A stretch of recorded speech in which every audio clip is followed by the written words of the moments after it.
Good evening. Looking live at Boerne ISD Stadium in beautiful Boerne, Texas, where high school football's second season gets underway tonight for the Boerne Greyhounds here on the Greyhound Network. Good evening. Along with the sports editor of the Boerne Star newspaper, Carrie Barbosa, my name is Roland J. Reese. Proud to be bringing you tonight's action. And oh, what a game we have in store for us. The visitors from Corpus Christi, the Mary Carroll Tigers, come to town. Finished 5-5 overall, 3-2 in district. That's good enough for third in district standings as they fell behind Miller and Gregory Portland and just ahead of Ray there in Corpus Christi, 14-5A. And Gary, they had their struggles this season, but stayed alive enough to get into this second season. Yeah, and this is a good year for them. This is their first playoff appearance in 7 years. So they kind of ended a 7-year drought. And I thought their signature win in non-district was the win against Cow Allen. That was a big win for them. Cow Allen's they are a 4A, but they are a traditional power. But the Tigers beat the Wildcats 27-21. So good win for them. And like I said, they hadn't made the playoffs in 7 years, so they'd like to end that drought like they did, and then add a win to that as well. So they're going to come and school night and all, but they're ready to play, I'm sure. Absolutely. 3 straight losses to start the season for the Carroll Tigers. They countered that with 3 wins. And as a matter of fact, have a pair of wins coming into the playoff game tonight as they got a 31-10 win over Ray back on the 1st of November. And more recently, a 35-21 win last week as they defeated Moody. So it's going to be an interesting contest tonight. What can you say for the Boerne Greyhounds other than they've just been on a hot as of late? We got an opportunity to watch them last Friday as they ended the regular season against Tybee. Yeah, they lost that Heights game to start district, and but since then they've scored 49-50, 49-50, 49. So they're on a roll. They're playing well. The coach likes how they're playing. And they would just want to continue that momentum going into the playoffs here. Under the hot hand last week of Hank Hendricks, the sophomore quarterback, 268 yards in the air, and he didn't even play the entire game. Yeah, and they got everything last week. They got a defensive pick 6. Remember, they had a couple turnovers they picked up. They just played really well, very complete game. As we see, looks like Carroll has won the toss, apparently, and they'll receive to start the football game this evening. Yeah, last week, 21-0 at the end of the first quarter. Boerne had Tybee, and then just kept going up from there. They had a very, very dominant win over the Antlers. Antlers, of course, are also seeing playoff action, but the Greyhounds finishing up second in district. Yep. And probably going to have a whole lot to say in this playoff run before things are over. Yeah, and top 2 teams in 5A get to host. That's why the Greyhounds are home tonight. And as far as we know, 100 years of Boerne Greyhound football. They've been playing 100 years. This is probably the first time they've ever hosted a playoff game. So kind of a little bit of history here. Absolutely. Hard to imagine 100 years. Wonder if there's anybody in attendance maybe that wasn't necessarily there at that first game, but at least goes far enough back to remember some of the lore here at Boerne High School, because there have been some outstanding squads, this among them for head coach Che Hendricks and his Boerne Greyhound staff. So the ball is teed up at the 40-yard line.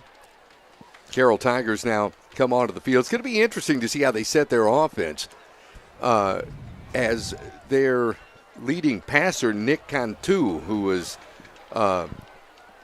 98 for 153. He's passed for 1,170 yards and 10 touchdowns on the season.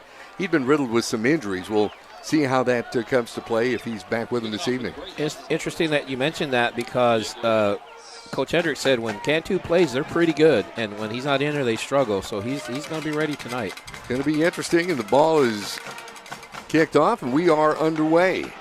Here's a return across the 20. The 25 going to be stopped at about the 27-yard line. Goes the return man. That'll be Charles Marth. And we've got the Carroll Tigers coming on to take things 1st and 10. They mark this at about, well, they're going to mark it at the 28. See how they come out offensively. Well, you know, they've looked at film. They've looked at the Greyhounds.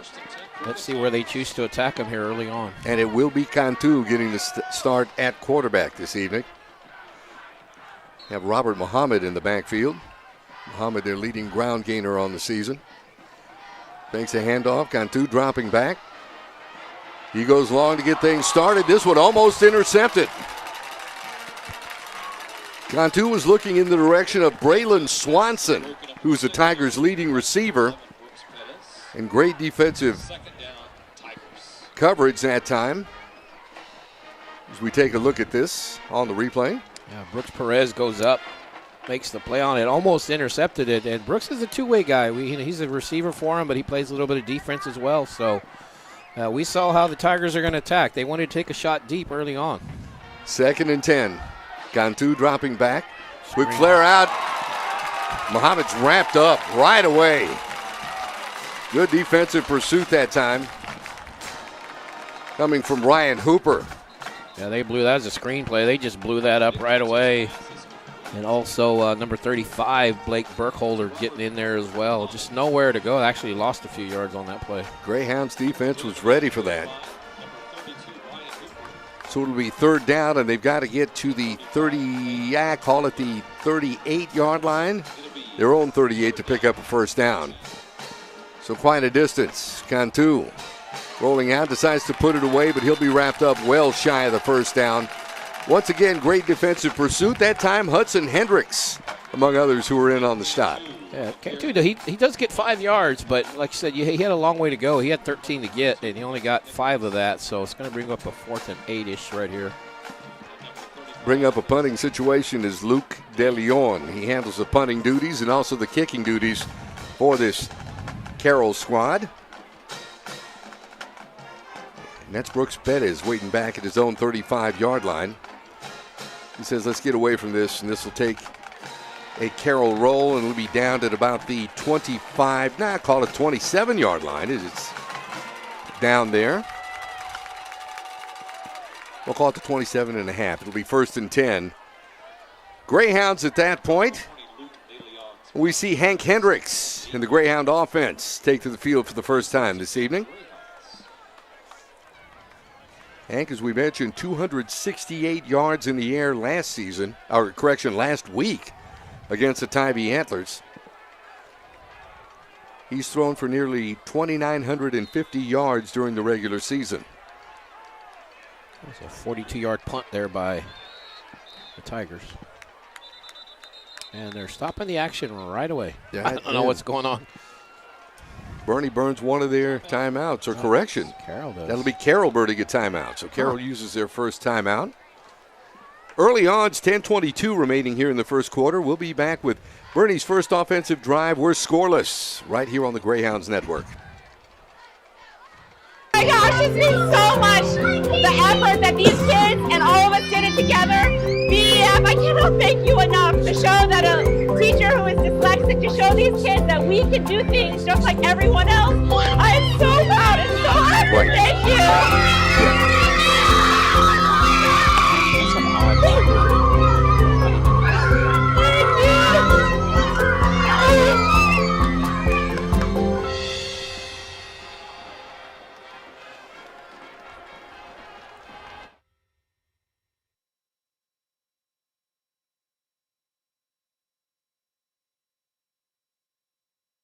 First and 10 Greyhounds line of scrimmage is the 27-yard line. Pass complete. Brooks Pettis across the 30. Shakes tackles getting to the outside at about the 35-yard line before he's met there and driven down. Colby Solis in on the stop that time for the Carroll Tigers. Well, that was a lot of running. He kept doing cutback lanes, just because that's where the opening was, and he gets about seven or 8 on that. 2nd down for the Greyhounds. Hank Hendricks. Quick out. This, of course, Adam Hicks.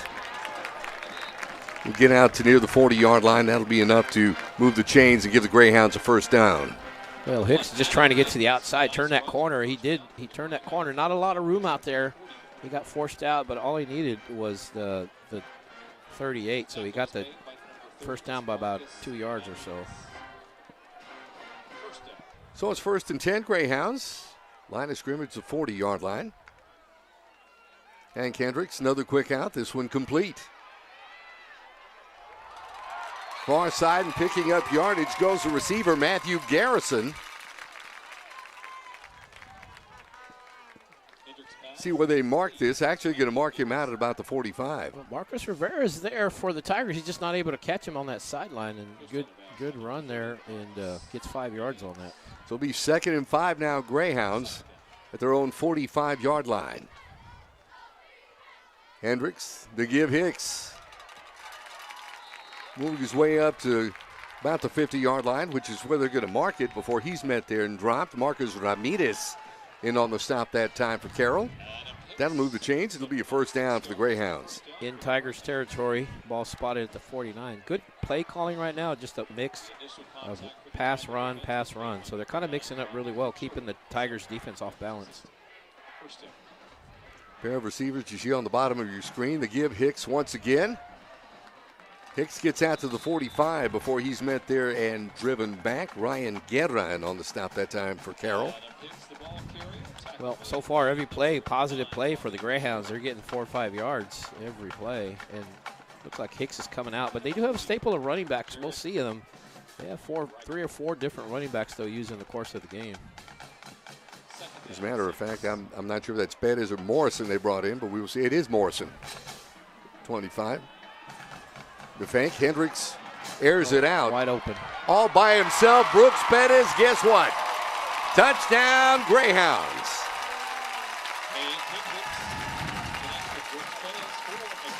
Boerne draws first blood with 8:24 remaining in the first quarter. They put 2 guys on him, but he got behind both of them. So the safety is supposed to keep the receiver in front, but he's such a talented receiver.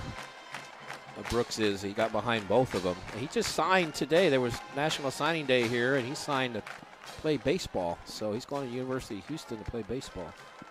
With the Cougs. Extra point is good. We've got 8:24 remaining here in the first quarter. Our score, Boerne 7, Carroll nothing. Back with more in a moment here on the Greyhounds Network. Thank you to all of our incredible donors for making Boerne Education Foundation's Giving Day a huge success. Because of your generosity, we raised over $20,000 in just 24 hours. These funds will benefit every student, every teacher, and every school in Boerne ISD. Learn more about BEF by visiting boerneisd.net/BEF.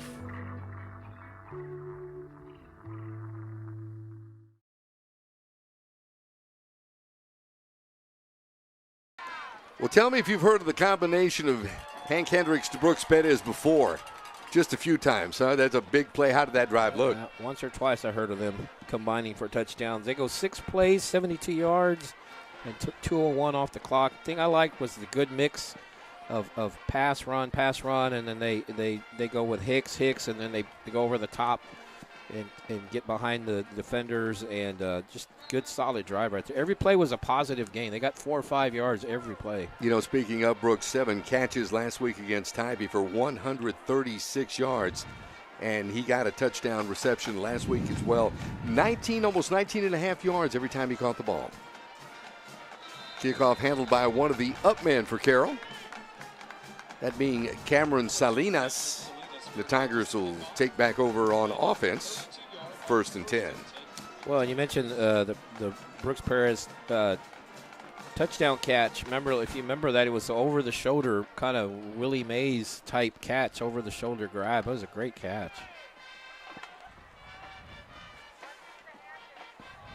That young man, a phenomenal season. And as you mentioned already, today being signing day, signed with the University of Houston. Yep, and his cousin signed with Baylor to play baseball. So a lot of talent in that family. 1st and 10. Uh-oh. Cantu, a little busted play. Cantu will keep it, but Cantu will go down. Ryan Hooper there wrapped him up, threw him for a loss. Yeah, I think that was supposed to be a handoff, and Cantu's just standing there waiting to hand it off, and the back just never shows up, went the other way, and so he realizes he's got to bail on that, and he drops for a 2-yard loss. Blake Burkholder, good job helping him up. Good show of sportsmanship there. 4 tackles thrown for a loss during the regular season for Hooper. As it's 2nd down now for Carroll. Here's the handoff coming near side. Goes the back Jesse Garcia, and he'll get a couple of tough yards. Burkholder again. So he just chases him down, just got enough speed, not letting him get to the corner there. He turned it up, but just nowhere to go. Burkholder, Hooper having a very impressive opening several minutes here defensively for the Greyhounds. It's 3rd down, and the Tigers have to get to the 43 for a first down. Cantu looking downfield, unloads it, overthrew his intended receiver, Swanson. And that'll bring up a 4th down situation for Carroll. Yeah, I wondered. See, he steps up, and I thought he might run it, but he decides to take a shot downfield, and there was a little bit of separation, but pretty good coverage there by the Greyhound defense. Swanson definitely the guy they want to look at. His 33 catches for 544 yards. He's ripping off about 14.5 yards per catch on the regular season. Here's the punt. Menace says, let's get away from this. And Carroll's going to down this at about the 33-yard line. That's where that Greyhound offense will come back on the field and take over 1st and 10. I don't know that I've seen Boerne field a punt this year. I think they just kind of, last week they didn't even have a man back. Remember, they were just kind of letting them bounce. And so far they've had a return man back, but he hasn't fielded. He's just kind of let him bounce. That was a 37-yard punt. Hank Hendricks, as we mentioned, the sophomore. There's a pair of receivers on the near side and a single receiver on the far side. You see there on the bottom of the screen, the pair of receivers now man in motion. That's Ben Bays. Snap. Hendricks feeling a little pressure, but gets out of it, unloads it. Ooh. Just over the wrong shoulder of his intended receiver, Eli Nicholas. That'll be 2nd down, but he did feel some pressure coming. Yeah, he's scrambling. He could have run. He's just trying to stay in the pocket and throw it. And he's trying to guess where Nicholas is going to go. He thought he was going to cut it off, or he thought he was going to go straight. Nicholas cut it off. He goes straight. That might have been a touchdown. Morrison in the backfield with Hank Hendricks. He'll get the handoff. Straight ahead, here comes the battering ram across the 45. Across midfield and into Carroll territory goes Jeffrey Morrison. 108 carries, 553 yards on the regular season. That's a tough young man and a junior. Well, like we said, they got Morrison in there. They got Adam Hicks that can run the ball. We haven't seen Perez yet. Yeah, we haven't seen Ivan Perez. That's another Perez player on the team. 1st and 10. Greyhounds. They give Morrison once again. This time he'll be met in the backfield and wrapped up. It's Logan Webb coming over to make the stop that time for Carroll. That was a good job there, just blowing up that play, getting in that backfield basically as he's getting the ball. So nowhere for Morrison to go. Yeah, you don't see that too often for Morrison. He's usually got a head full of steam at 5'11", 185 pounds. That's the first negative play for the Greyhounds. That's right. Moves it back to midfield, actually, at 2nd down. Hank Hendricks. Quick pass out, complete. This is Hill. Across midfield at about the 40, call it. See where they spot this, actually. They spotted at about the 46. So that'll bring up a 3rd down. Loved his lineman picking him up, trying to just lunge him forward that time. I think that was Logan Fritcher, the center. Just saying, come on, let me help you get a few extra yards there. 3rd down. Almost drew that Tiger defense offside. It's like Kendricks is changing the play. Talk about it. And a timeout. So the Greyhounds take one. They take their first timeout. 4:53 remaining in the first quarter. Our score, Greyhounds 7, Carroll nothing. You're enjoying playoff football right here on the Greyhounds Network.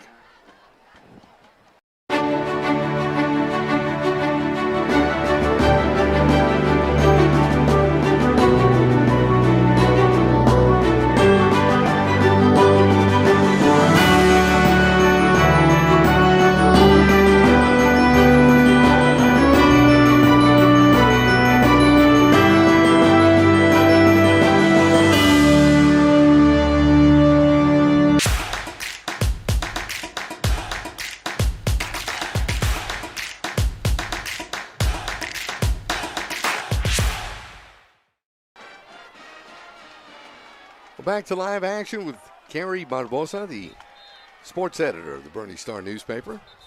Roland J. Reese. Early on, first round playoff action. I think you may be looking at 4-down territory just because of where the ball is. If you get a good gain on this, you're probably going to go for it on 4th down if you're the Greyhounds. So let's see what they do here. They've got to get to the Carroll 38 for a first down.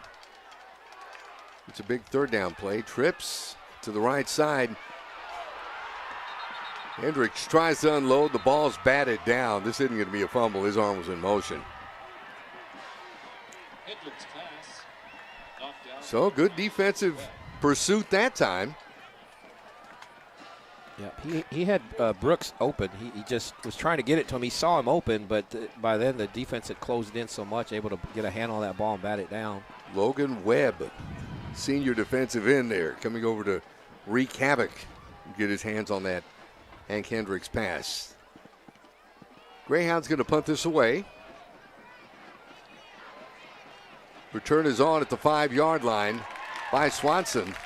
He'll be wrapped up there. Good special teams pursuit. Nowhere for Braylon Swanson to go. The Tigers will take over pin deep in their own territory. That was like a rugby scrum there. Guys pushing, but that's a long way to go. They're going to have to go more than 90 yards, about 94 yards to get in the end zone. Just good special teams coverage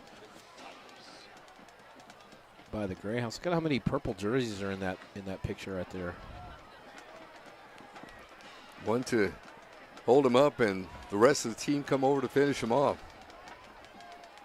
And I'm sure there were a few guys in there trying to strip the ball. So it's 1st and 10 for Carroll. Line of scrimmage is their own 5. The handoff straight ahead goes to running back Robert Muhammad, who'll get a couple of tough yards. Muhammad, a senior running back. Leading rusher on this Tigers squad. As you mentioned, 749 yards. He's averaging a little over 5 yards a carry. Well, Muhammad looked like he tripped on one of his linemen, and then while he's stumbling down, Hendricks came over and finished him off, and only a gain about a yard or so. 2nd down for Carroll. Quarterback Cantu. He'll be pinned back. Did they say they got him in the end zone? No, it's going to be at the 1 or Blake so. Burkholder once again. What pursuit. Blake Burkholder just wrapped him up. Well, he's lucky he held on to the football, too. Yeah, the pocket held for a while. He's just got to get rid of it. The pocket holds up for a few seconds, and by then, if it's not there, you just got to throw it away because you're not going to be able to hold that defense off that long. But it pins them at the 1 or so, 1 or 2. And they've got to get all the way out to the, I call it the 18.5 for a first down, 17.5 for a first down. So they got quite a bit of distance ahead of them on this 3rd down. I think they got to get to Corpus to get a first down. Cantu unloads it. This pass complete to Swanson. But he's taken out of bounds at about the 12-yard line, well shy of a first down. That'll bring up 4th down And a punting situation for Carroll. Yeah, that's what he's got to do. You can't sit back there too long, especially when you're standing in your own end zone. He threw it. He got rid of it. And it was a good completion, just came up a little short. But you can't sit back there too long. Luke DeLeon on to punt this thing away. Well, Greyhound's going to have a chance at a pretty short field here.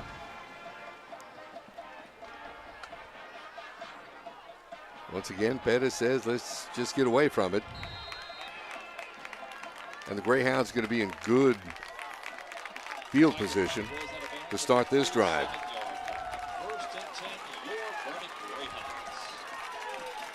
Well, you know, the Greyhounds, they didn't panic. They were in Carroll territory on that last drive on 4th down. They decided to punt, and right now they're winning the field position battle. So they're basically getting the ball where they were at before they punted away. So it's not a bad trade-off there.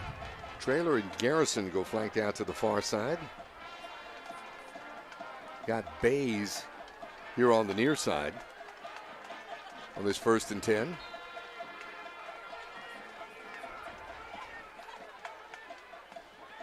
Man in motion, play action, pass complete across midfield. That is Garrison. He's taken out near the 45-yard line. Well, I like that play because they roll Hendricks away from the pocket. The pocket's where he's gotten pressure the last couple times. He got that pass batted down, and so they roll him away from the pressure and makes a nice throw. 2nd down, Greyhounds. Handoff straight ahead. There's a 1st down and more. Carrying the football that time was Zach Frazier. Yep, and he's another running back that we'll see. We'll see a lot of him. He's only a sophomore, but had a really good game last week. Had a touchdown as well. He did. Made a good impact last week. The 1st and 10 Greyhounds. Hank Hendricks all day back there. Look at this. He says, let's go for the home run. Pass, hauled in. Wow. Guess who? Brooks Pettis. The Houston Cougar with the catch. Well, look at how much time, and then watch number 90 get knocked through the ground and squished right there. And then it's just a jump ball. Hank could have had a sandwich back there. It looked like he one-handed it, as a matter of fact. Yeah, and Brooks is tall. He's about 6'2". Oh, there's a flag. Yeah, there's a penalty marker on the field. So let's see what it was. Well, like I said, number 90 got squashed under there. I don't know if that was the call or what, but I don't know. See what the call is. It appears to be against Boerne because they got the ball spotted at the Carroll 49.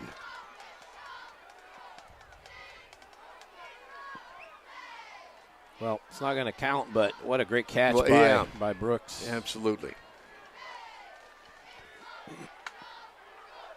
And, you know, the game's still early on. There's a lot more. Okay, there you go. There's your call against the Greyhounds. Not sure if it was on that takedown or if it was somewhere else. I think they might look on the number 9. He's getting his jersey pulled. Look like. So it's 1st down. Hendricks, pass incomplete. It's intended for Garrison. Marcus Ramirez back defensively for Carroll. It'll be 2nd down at the Carroll 49-yard line. They've got to get to just inside the 30 for a 1st down. Yeah, holding penalties are tough because they're 10 yards, and it makes you go from a running team to a passing team pretty quick. Hank Hendricks. Handoff. This is Hicks. Across the 40. Down to around the 38-yard line. Nice pickup there. Bobby Ochoa in on the stop that time for Carroll. And Greyhounds have been, other than one play, they've been able to get stuff right between the tackles. At that time, it makes it it went from 2nd and 20 to 3rd and 9. So this may be 4-down territory here. Let's see what they do on this play.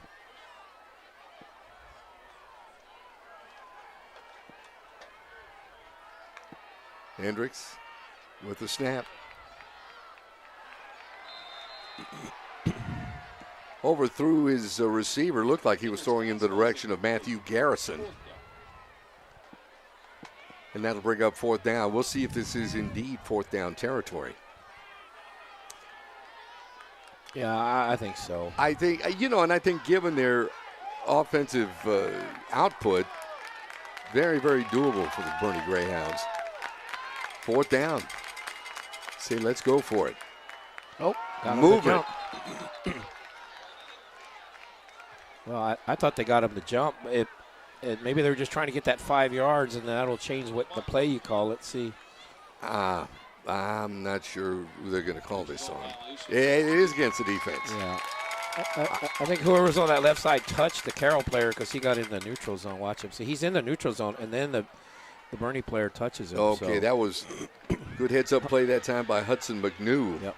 To make that happen. And that hard count worked. So now this makes it a very manageable 4th and 4-ish. So you can run it now. You can throw it. I think 4th and 9 you were looking at a pass play, but now you got a couple different options here. Bettis and Garrison out to the near side on this 4th and 4. Garrison in motion. Hendricks out to Hicks. That'll be a first down. He stopped near the 25-yard line before he's met there by Colby Solis. Well, and Hicks knows where the first down marker is. He knows it's right here. I just got to get past the 30. So he lowers that shoulder and takes a dive forward. And then they kind of say something to each other. Not sure what that was, but that's going to be the quarter. Quick quarter. And that's the end of the first quarter. As you mentioned, our score, Boerne 7, Carroll nothing. Be back with second quarter action here in just a moment on the Greyhound Sports Network. Thank you to all of our incredible donors for making Boerne Education Foundation's Giving Day a huge success. Because of your generosity, we raised over $20,000 in just 24 hours. These funds will benefit every student, every teacher, and every school in Boerne ISD. Learn more about BEF by visiting BoerneISD.net/BEF.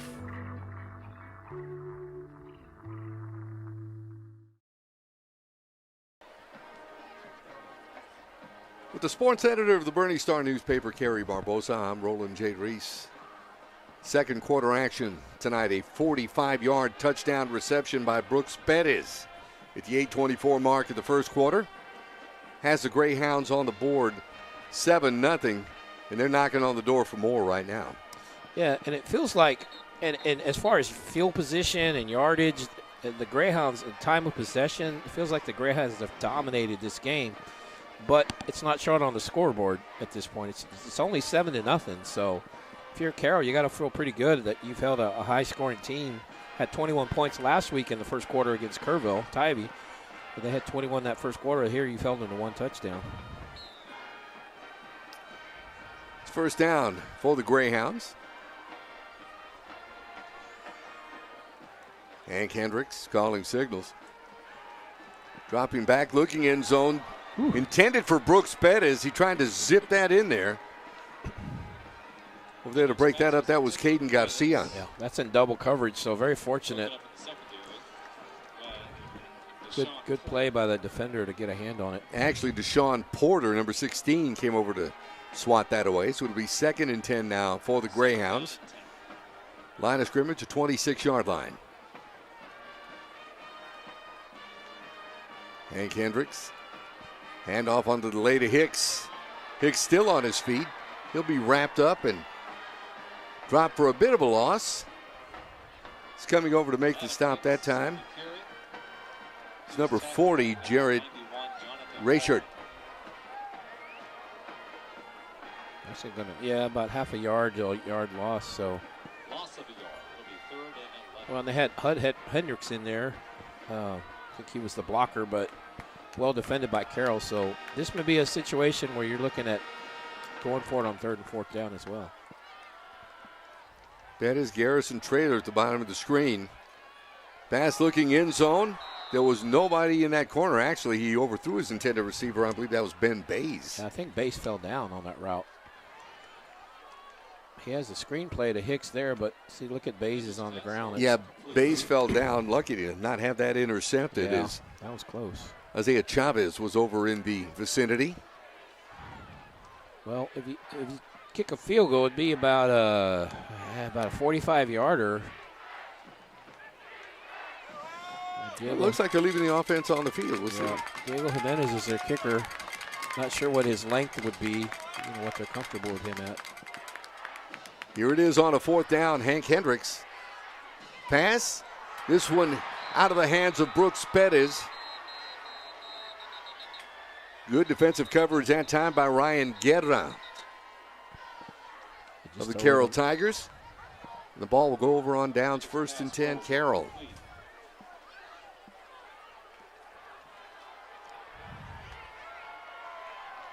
Yep, just like a skitty post, basically. And there you go, neutral zone infraction. That one declined.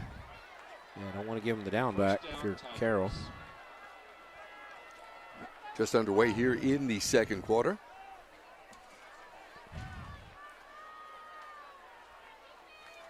Well, the longer a team hangs around, the more confidence they get. In a game where I'm sure Greyhounds are favored, but if you can keep it, you can stay close. Anything can happen late. Gone through the snap, the handoff. It's Robert Muhammad out to near the 30-yard line. Boy, he's wrapped up there. On the stop that time, Ty Bush. Also Hudson Hendricks in on that. Yeah, he's got a nose in there just about every play. Hudson does. He's got a nose for the football. That's it. 2nd down, Tigers.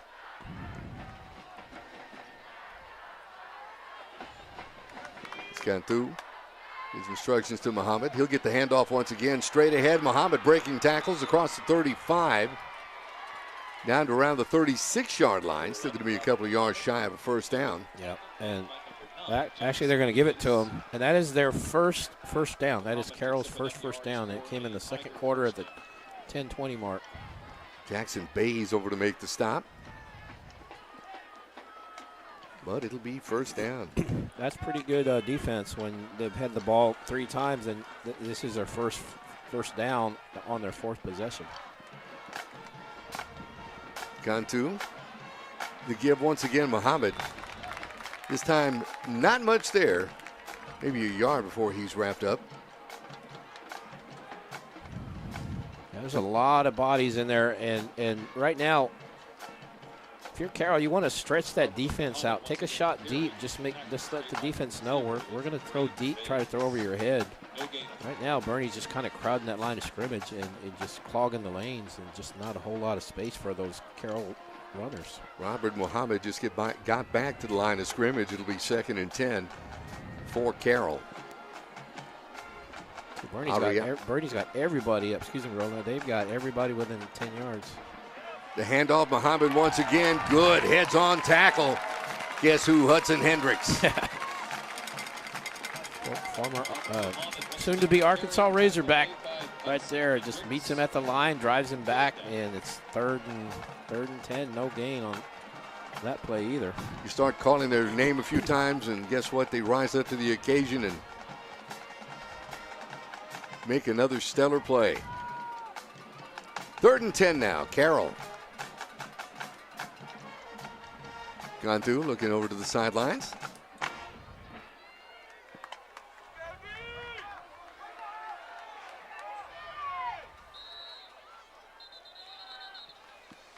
And they decide to call a timeout. So Carroll taking a big timeout before a 3rd down play. We'll step aside with them. 8:33 remaining before halftime. 7-0 Greyhounds right here on the Greyhound Sports Network.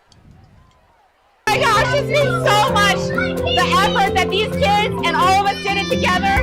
BEF, I cannot thank you enough to show that a teacher who is dyslexic, to show these kids that we can do things just like everyone else. I am so proud and so happy. Thank you.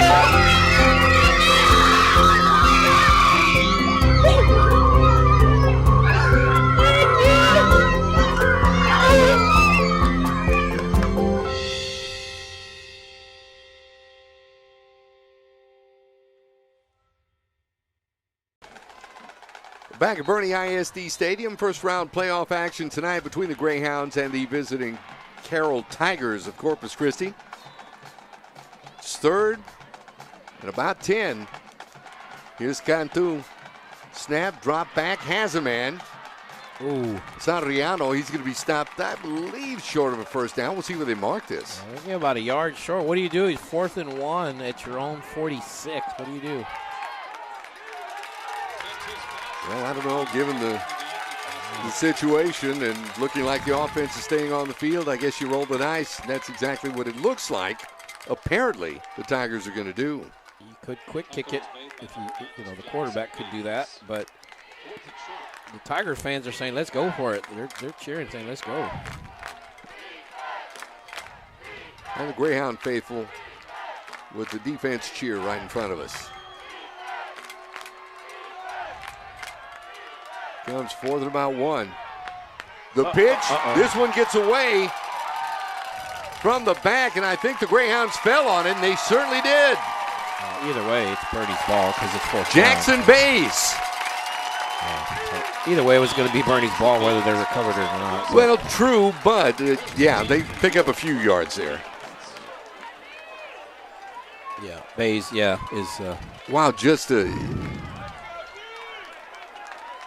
tragic from the Carroll side because, I mean, the pitch went well wide of the intended back.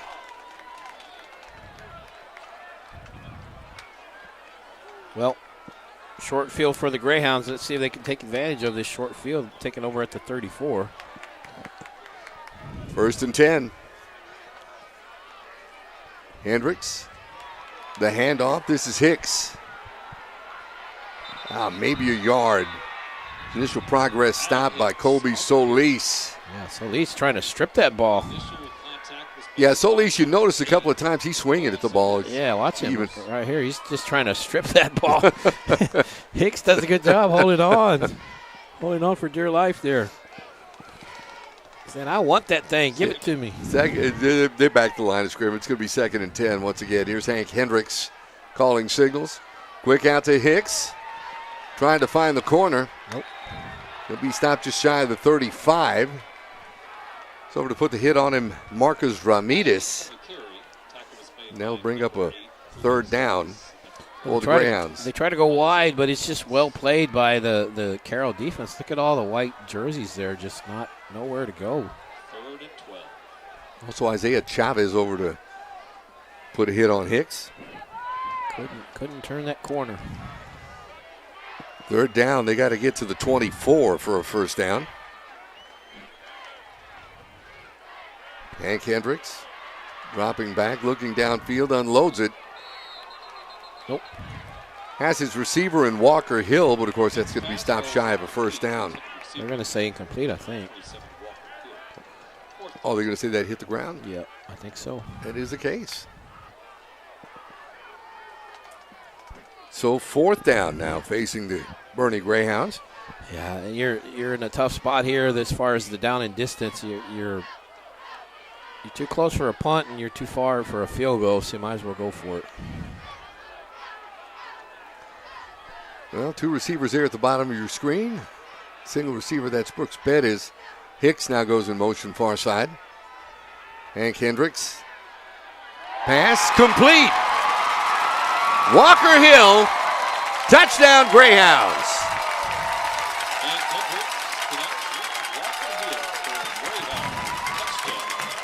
And Walker Hill joins the scoring party. Well, just a straight fly pattern. He just got behind the defender, and Hank Hendricks is under pressure, but he gets rid of it, finds a nice seam, and gets it. And Hill, nice job taking it into the end zone. Tough break for Carroll. 4th and 12, and they give up a touchdown.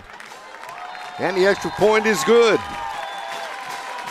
6:18 remaining before halftime. Our new score, Boerne 14, Carroll nothing. Back with more in a moment here on the Greyhound Sports Network. Thank you to all of our incredible donors for making Boerne Education Foundation's Giving Day a huge success. Because of your generosity, we raised over $20,000 in just 24 hours. These funds will benefit every student, every teacher, and every school in Boerne ISD. Learn more about BEF by visiting boerneisd.net/BEF.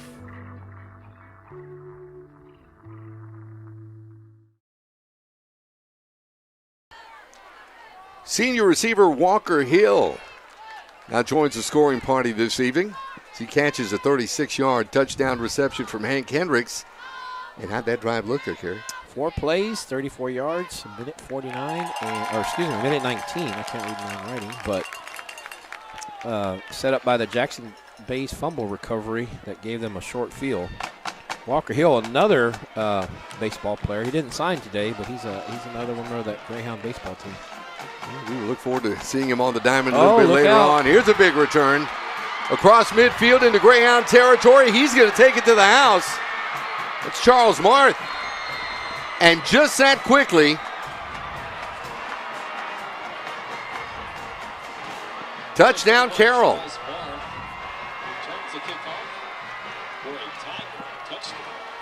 That's a great return. Kind of got them back in the game. Momentum had kind of shifted, but shifted back the other way really quickly on one play. That's what special teams play can do for you. Yeah, it took all of 13 seconds. Yep. And Jimenez there, you see the kicker trying to chase him. He's kind of the last line of defense there, and he just got past him, and Marth did. And big play by the Tiger special teams. Now Luke DeLeon on to try the extra point. It's out of the hold of Braylon Swanson. 14-6 as we stand currently.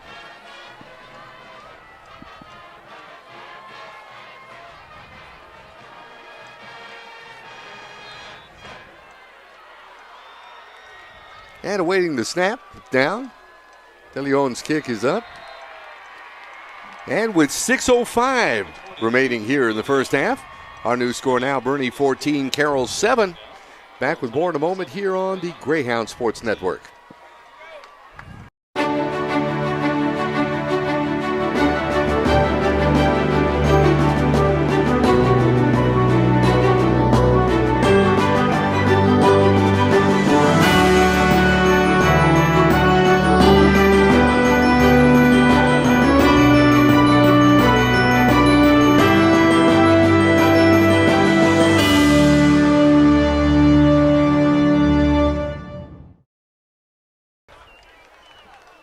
Wow, and just that quickly, the Carroll Tigers decide to get on the scoreboard with that kickoff return by Charles Marth 13 seconds after the Greyhounds touchdown. Score now 14-7. Got to give them some confidence. Brooks Pettis and also Zach Frazier back deep for the Greyhounds as they stand back at around their own 5-yard line awaiting the kickoff. So do you try an onside kick here just to maybe see if you can keep that momentum going, or do you kick it deep? Let's see. It's an interesting question. Nope, going deep.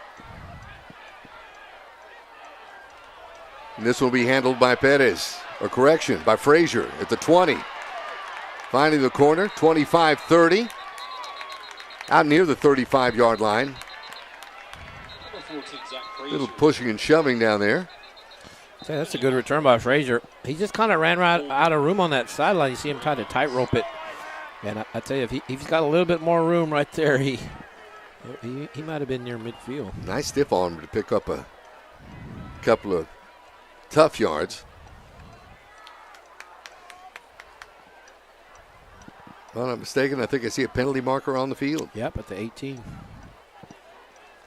See what this is all about. Unless he dropped his hanky. Yep. That could be it because they're backing this up. Yep, backing him up.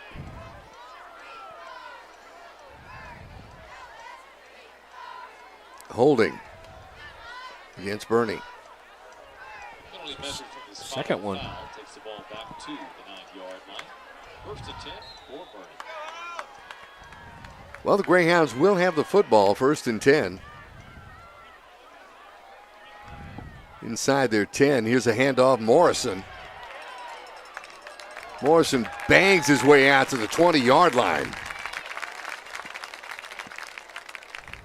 That's just what they needed. Get them out of their own end a little bit, give them some breathing room. Paul got a seal with the stop that time for Carroll. Moves the chains and gives them a fresh set of downs. Let's do it again. Here's Morrison. couple of tough yards on the right side of that line. Kobe Solis. I'll tell you, Solis, number 8, he's all over the field. He makes a lot of plays for the Carroll defense. He does, trying to strip the ball, and he just wants it. Second down. Hank Hendricks once again give to Morrison. Okay. Across the 25, the 30, that'll move the chain and give him a first down. Morrison just kind of bulls his way as he runs. Just a big head of steam you can notice here. Yeah, when he splits if he splits those two defenders right there, it's a foot race. The 1st and 10 Greyhounds. Quick out, complete to Garrison, breaking tackles at the 40. Garrison kind of tippy-toeing on the sideline there in Carroll territory. Nice pickup. Be another fresh set of downs for the Greyhounds. Again, he just kind of ran out of room. If they were playing on the Canadian field, it'd be wider.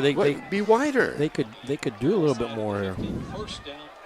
And they may have been able to score a rouge in the process, or at least on a kickoff. You never can tell. 1st and 10, Greyhounds. Here's the handoff. Once again, it's Morrison banging his way across the 35 to the 34-yard line. Before he's met there, Bobby Ochoa, the stop for Carroll. See the hole wide open on that left side. And I think Boerne, they do better when they mix it. Pass, run, pass, run. Just kind of mix it up, keep Carroll guessing. Yeah, the good news, they've got the weapons for both. Once again, Morrison, the handoff straight ahead across the 30, down to around the 27-yard line. Before he's met there, and on the stop, Marcus Ramirez. Well, I tell you, Morrison, he doesn't shy away from contact. He runs right at the defender. He takes it on. 28-yard line, that being the Carroll 28, is line of scrimmage on this 1st and 10. Hendricks to give this time to Hicks. Hicks will pick up 3 to about the 25 penalty markers on the field. I think that's going to be a hold, I think. Chris Grooves making the stop that time for Carroll. That is a hold against the Greyhounds. Spot foul, so wherever it took place. Usually at the line of scrimmage, so. But that's okay. You still got first down here. They got to get inside the 20 at about the 19.5, or correction, 18.5 to pick up first down. And Greyhounds keeping one eye on that clock. It's at 3:22, so and running now, so they want to use as much of this as they can. Hendricks. Looking end zone pass all by his lonesome.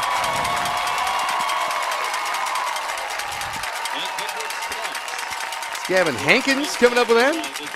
Nicholas. Oh, correction, it's 18. It is Eli Nicholas. Got my 8s and my 6s confused. Well, he's wide open. He's 5 yards behind the defender. Hendricks sees it and credit that line, giving him time. And I said you want to use as much as his 3 minutes, but if you get a touchdown, you take it, right? You don't care about the time. Absolutely. Eli Nicholas. The extra point. This one blocked, but look at this. Bays. Yes, indeed. Ben Bays picking it up, taking it into the end zone. And with 3:05 remaining before halftime, our score, Boerne 20, should be 22, and Carroll 7. Back with more in a moment here on the Greyhound Sports Network. Thank you to all of our incredible donors for making Boerne Education Foundation's Giving Day a huge success. Because of your generosity, we raised over $20,000 in just 24 hours. These funds will benefit every student, every teacher, and every school in Boerne ISD. Learn more about BEF by visiting boerneisd.net/BEF.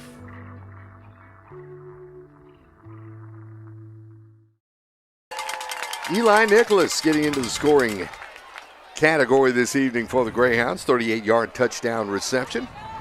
Botched extra point, no problem. It was Ben Bays on the spot to run that into the end zone for the 2-point conversion. Well, you know what was impressive about that drive? It was 91 yards. Remember, they started at their own 9-yard line after that penalty on it. So they overcame 2 10-yard holding penalties on that one. Jimenez with the kickoff is handled on the far side of the field. Coming up with that was Cameron Salinas. And the Carroll Tigers will go back to work 1st and 10. Catches the kickoff.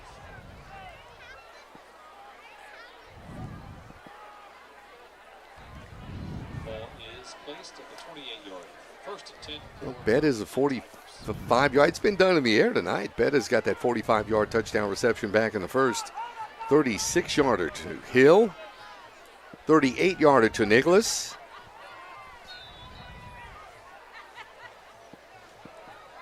That's how the Greyhounds have got it done to this point. 1st and 10, Cantu. Pass complete. Far side, that's Salinas. As he's driven out of bounds. Number 11, Robert Muhammad, once again. We'll want to stop Hooper, among others. Yep.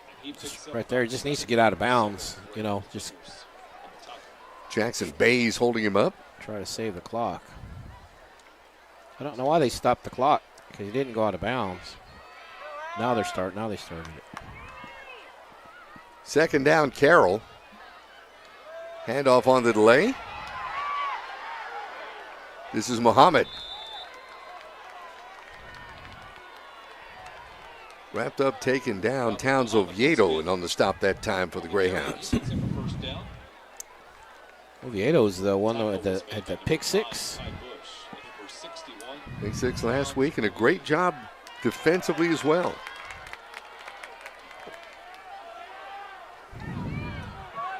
So it'll be 1st and 10. Line of scrimmage, the 42-yard line. That is the Carroll 42. Here's a handoff, Muhammad. He finds a couple of tough yards on the left side of that line. Oviedo once again. See Oviedo there giving chase.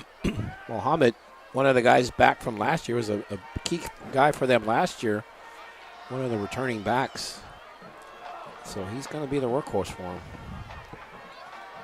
2nd down, Cantu airs it out. Cantu has a man in Swanson.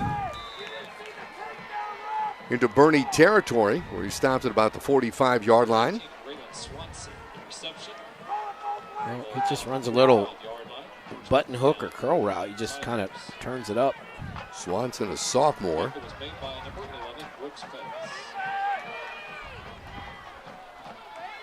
And it's 1st down. Here's Cantu, feeling pressure, unloads. Cantu has a man. Did he make the catch? No, he said he's out. Ignacio Arellano. As he did come up with it, but not in bounds. Well, Cantu had to get rid of it because he was under pressure.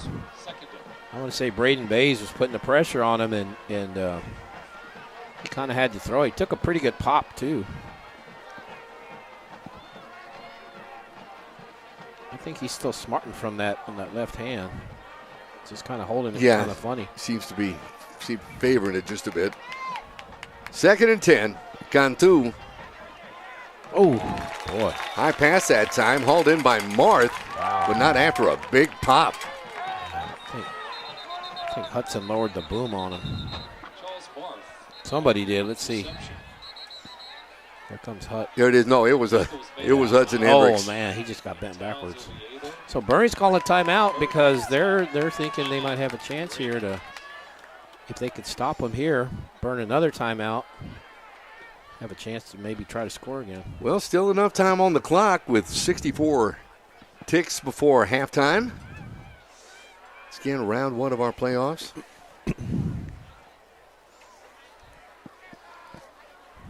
Greyhounds up 22-7.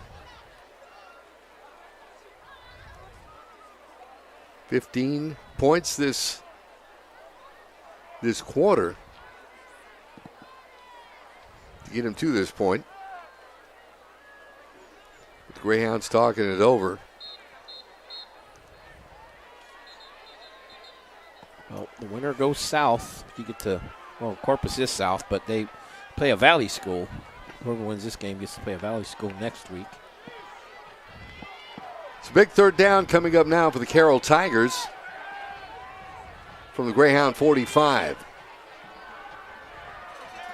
New quarterback in the game. Pass almost intercepted. Straight Tim in at quarterback. He's a junior. Jake Perez. Almost got his arms around that one. But that'll bring up a fourth down. Looked like he was the receiver on that one. You know, and that's interesting that they go with Tim because as we were both noticing, Cantu was favoring that hand. Yeah, he took a pretty good pop on that one throw where the receiver caught out of bounds. He took a pretty good pop there. Yeah, spent some time on the injured list this season. So that incompletion helps the Greyhounds because it stops the clock. Tigers punt this away. This takes about a Greyhound bounce at their own 20-yard line. So 80 yards of real estate in front of Hank Hendricks and that Greyhound offense. See if they can find the end zone before halftime. And I believe the Greyhounds have one timeout. They used one in the first quarter. They used one there. They were going to probably use that third one if they had completed the pass, but incomplete pass stops the clock. So I think Boerne will have one in its back pocket with 47 seconds to go.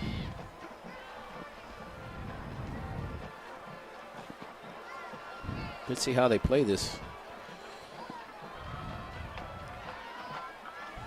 Well, they're going to do that, sending two receivers to the far side. Brooks Bet is one of them. And three receivers. Yep. They're at the bottom of your screen. Yep. It's 1st and 10. Empty backfield. So 5 receiver set. Uh-oh. Frazier. Win in motion. Ball slipped out of Hendricks' hand, and that may have blown up that just the slip right there. Just not able to catch it. Yeah, and interesting. No precipitation. Little on the chilly side, but that's football weather. 2nd down. Hank Hendricks looking to air it out. Does so. Hank Hendricks has a man. That is Brooks Bettis. Hauling this one in Carroll territory. Mark this at their 42. Well, he's got all day back there. Hank does, and you see he had to come back to the ball a little bit. Here's Hank. Frazier with the reception across the 25, the 20. Tackled at about the 10-yard line. And Hank Hendricks has been striking quickly. Yeah, I don't think he was trying to get out of bounds, but he was a good thing that he did because there's only 5 seconds left. So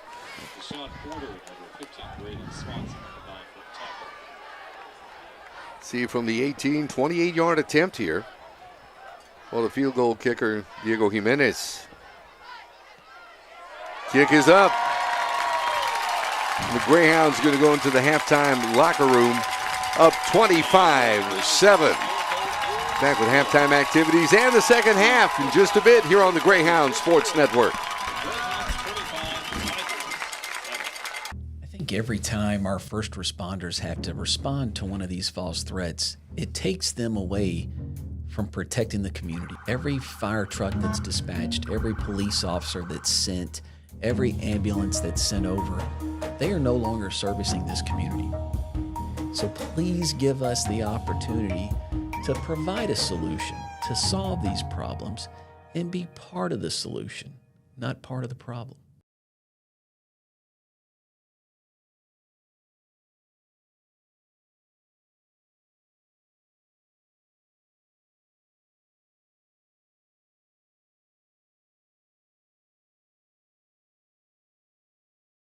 Thank you to all of our incredible donors for making Boerne Education Foundation's Giving Day a huge success. Because of your generosity, we raised over $20,000 in just 24 hours. These funds will benefit every student, every teacher, and every school in Boerne ISD. Learn more about BEF by visiting boerneisd.net/BEF.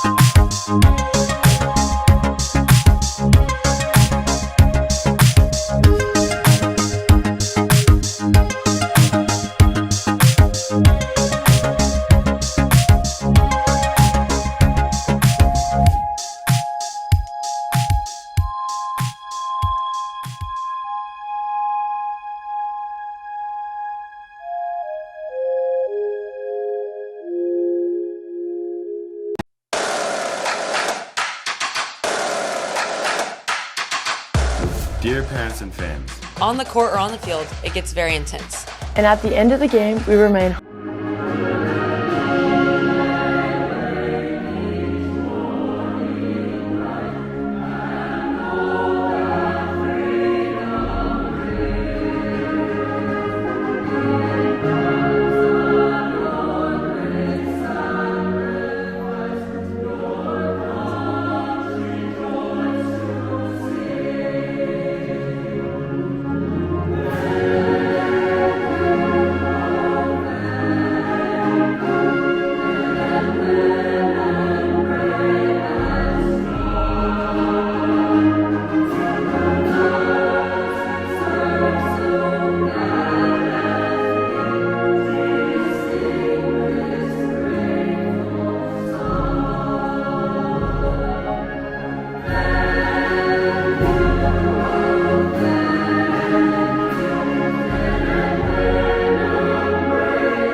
Every day, we come to school to learn, grow, and have fun.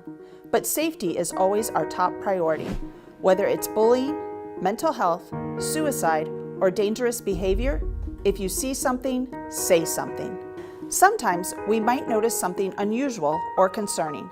It's important to know that if you see something, you should say something, either in person or anonymously, using our QR code. If you notice someone being bullied, struggling with mental health, talking about suicide, or engaging in dangerous behavior, it's important to speak up. Remember, if you see something, Say something!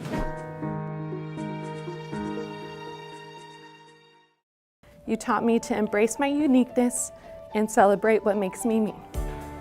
Have someone in your back of your mind that cares about you. You were a leader and you touched the hearts of so many students like me. Your positivity has made a difference in my school life. Thank you for what you do. I will think back to all the memories I had in your class, and I'm going to miss you all the more.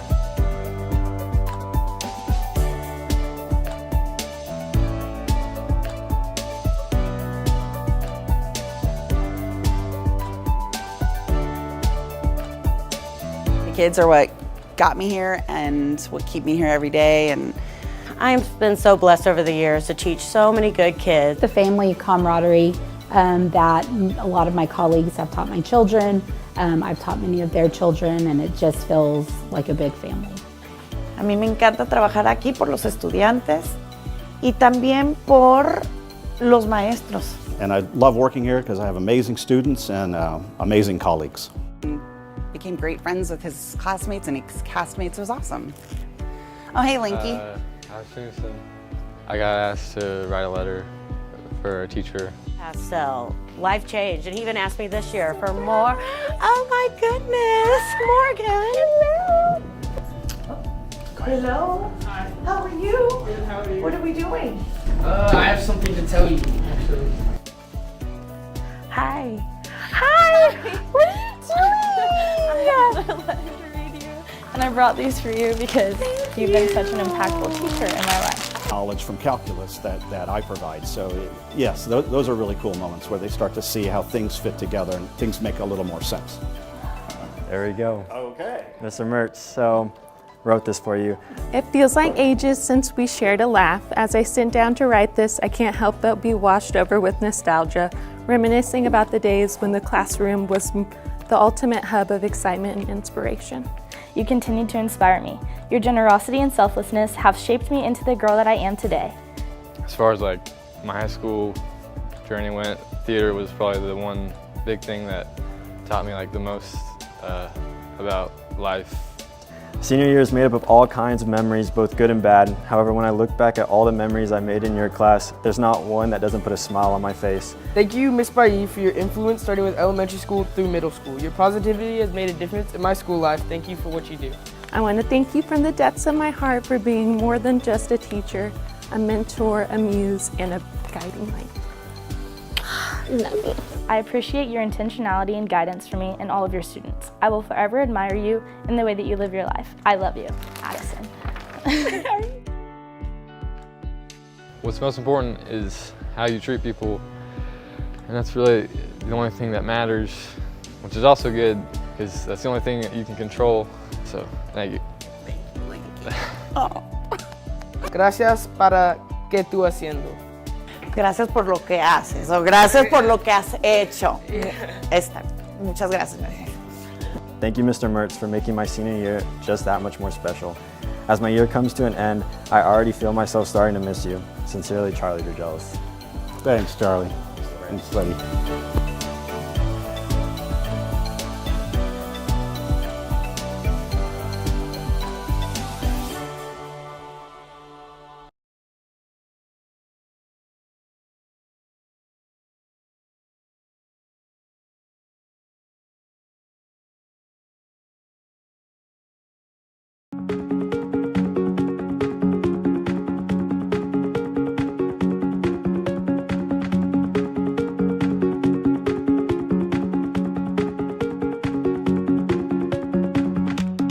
Everybody, my name is Michael Smith, and I handle the hiring and development for Boerne.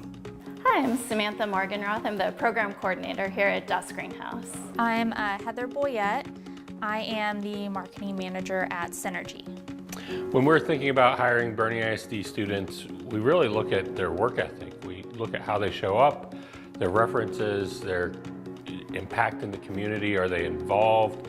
What is it they're trying to do? First and foremost, relevant educational experience and any certifications in certain areas. Also, their willingness to learn, their work ethic, and not being afraid to ask questions. We look for attributes such as communication, professionalism. One thing in particular that stands out to me is if somebody understands the career path that they would like to go through, having that vision and understanding brings commitment. The biggest thing we look for when we're looking at employers is someone who has critical thinking and problem-solving skills. You have to have that in every industry you're in, and so, someone who can take a challenge and be creative about the way they solve it, and then use the resources around them. So use the people you know, the connections you have, your experiences, and just find a way to solve a problem. I think from the marketing perspective, having any Adobe experience, Photoshop, Illustrator, Premiere Pro, that sort of thing, and then having Microsoft Office knowledge or experience. On the engineering side, more so AutoCAD and then even Python. So with a student, we would be looking for something that shows above and beyond, right? So any type of volunteer work, athletics, any type of engagement with the local community, that's something that not everybody does, and it can stand one individual out in comparison to other peers. I would encourage Boerne ISD students to really get involved and to see what's out there in the workforce area of Boerne, Texas. There's a lot of jobs that you don't see just driving down the road. You have to go in and ask and say, hey, how does this work? So I'd encourage Boerne ISD students to get curious, find out where the work they want to do is happening, and go pursue it. I think the students that have come to us have been exceptional. They've been smart and they've been on time. I think the BISD students are great candidates. I mean, we have such a great community, affluent demographics in particular. That's tough to narrow down the really areas of opportunity, but I will say that the number one thing that I see in our business is the need for trades. And then we also really look for people who are just really about getting involved. So whether it's with a sport or a church or a club or an organization or volunteer work, just people who are all about getting involved, and not just getting involved in every organization that you can, but really committing to a couple that are really important to you, finding ways to take on leadership roles, and that just really kind of shows that you're ready to invest in an experience.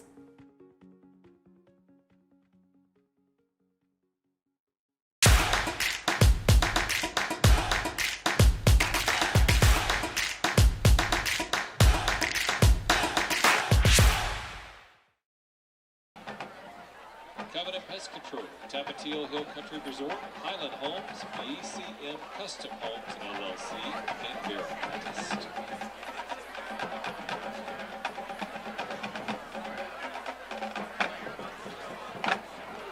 The Starlets are led onto the field by Lieutenant Kylie Clark, Lieutenant Lila Garcia, Lieutenant Colonel Andy Geddes, and Lieutenant Colonel Sophia Hernandez.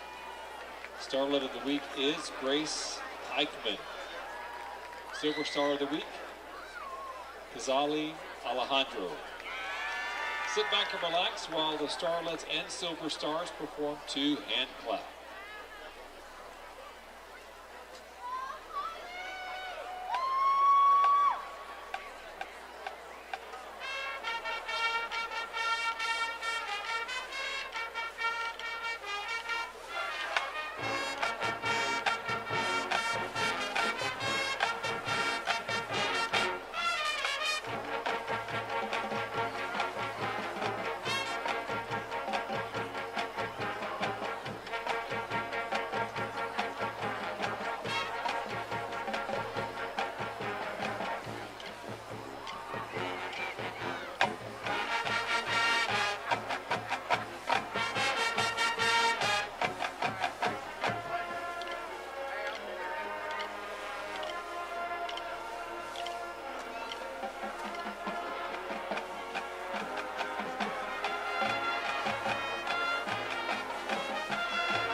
Let's hear it for these ladies.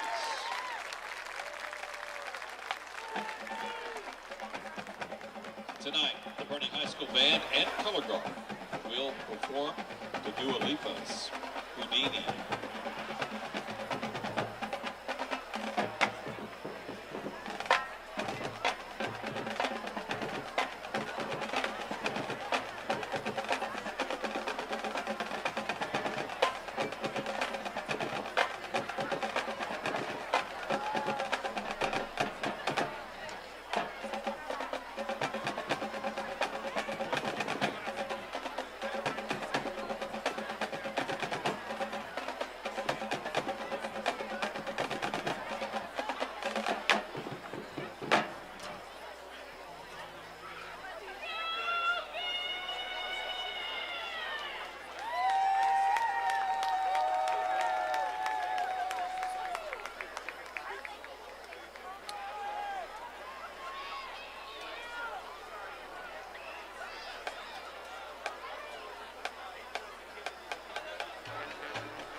Thank you to all of our incredible donors for making Boerne Education Foundation's Giving Day a huge success.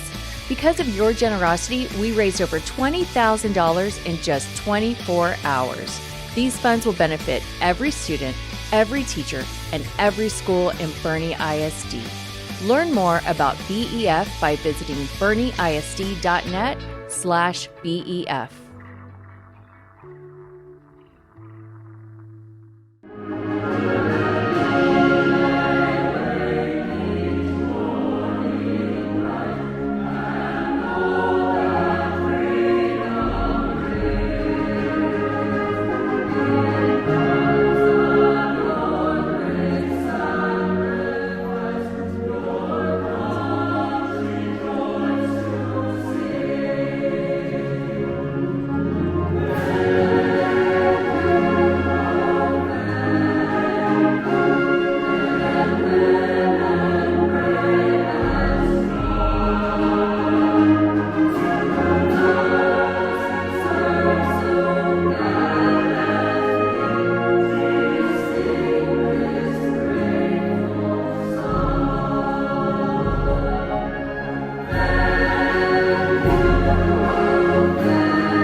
Every time our first responders have to respond to one of these false threats, it takes them away from protecting the community. Every fire truck that's dispatched, every police officer that's sent, every ambulance that's sent over, they are no longer servicing this community. So please give us the opportunity to provide a solution, to solve these problems, and be part of the solution, not part of the problem. Thank you to all of our incredible donors for making Boerne Education Foundation's Giving Day a huge success. Because of your generosity, we raised over $20,000 in just 24 hours. These funds will benefit every student, every teacher, and every school in Boerne ISD. Learn more about BEF by visiting boerneisd.net/BEF.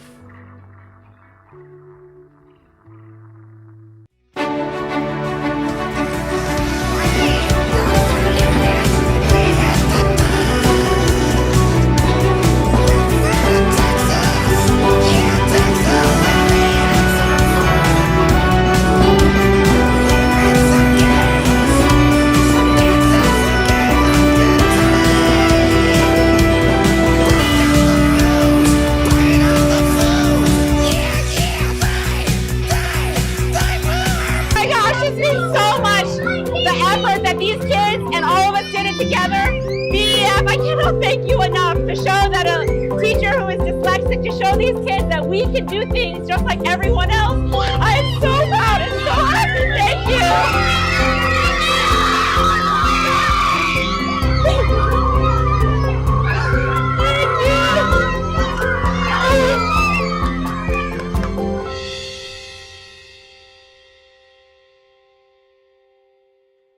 Boerne ISD and the Boerne Education Foundation are thrilled to cheer on the Boerne High School Greyhounds in their first playoff game in the 5A division. Good luck, Greyhounds. We're behind you all the way.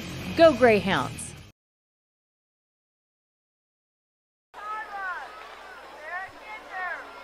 And welcome back from halftime. Getting set to start the third quarter, second half on the way here. 25-7, the Boerne Greyhounds on top of the Carroll Tigers in this first round playoff action. Dreadful first half. Of course, Greyhounds dominated most of it. They looked like they were going to, we were going to have a repeat of what had happened against Tybee to get things started here. Defense was all over that Carroll offense. Then a couple of big touchdown passes. As a matter of fact, that's how they got in the end zone. Passes of 45, 36, and 38 yards. And after that, a 28-yard field goal to end the first half. Well, the Greyhounds were dominating field position and ball possession, but and Carroll didn't even have a first down on their first 3 drives in the first quarter, but it was only 7-0. Right. So they were keeping it close. Boerne wasn't able to capitalize a couple times, and a couple 4th and 9s that they faced, and once they punted, the other time they went for it, didn't get it. It was only 7-0 middle of the second quarter. Carroll goes for it on 4th and 1. They fumble the pitch on the option. Jackson Bays lands on it, and then that kind of sparked the Greyhounds. They scored the next 2 possessions. Walker Hill with a touchdown catch. Then Eli Nicholas with a touchdown catch, and then a Diego Jimenez field goal to end it. So they scored 2 touchdowns and a field goal in the last 7 minutes of the game, or first half, in the second quarter. So good, strong finish, but Carroll was kind of hanging around, keeping it close. It were, as the Carroll Tigers now come through their inflatable and onto the field. Moments away from getting things started. I guess second half, if you look at it from the Carroll perspective, I mean, they've had opportunities and were able to move the ball there toward at some points of the first half. That kickoff return for a touchdown that they had, certainly something they could have built off of.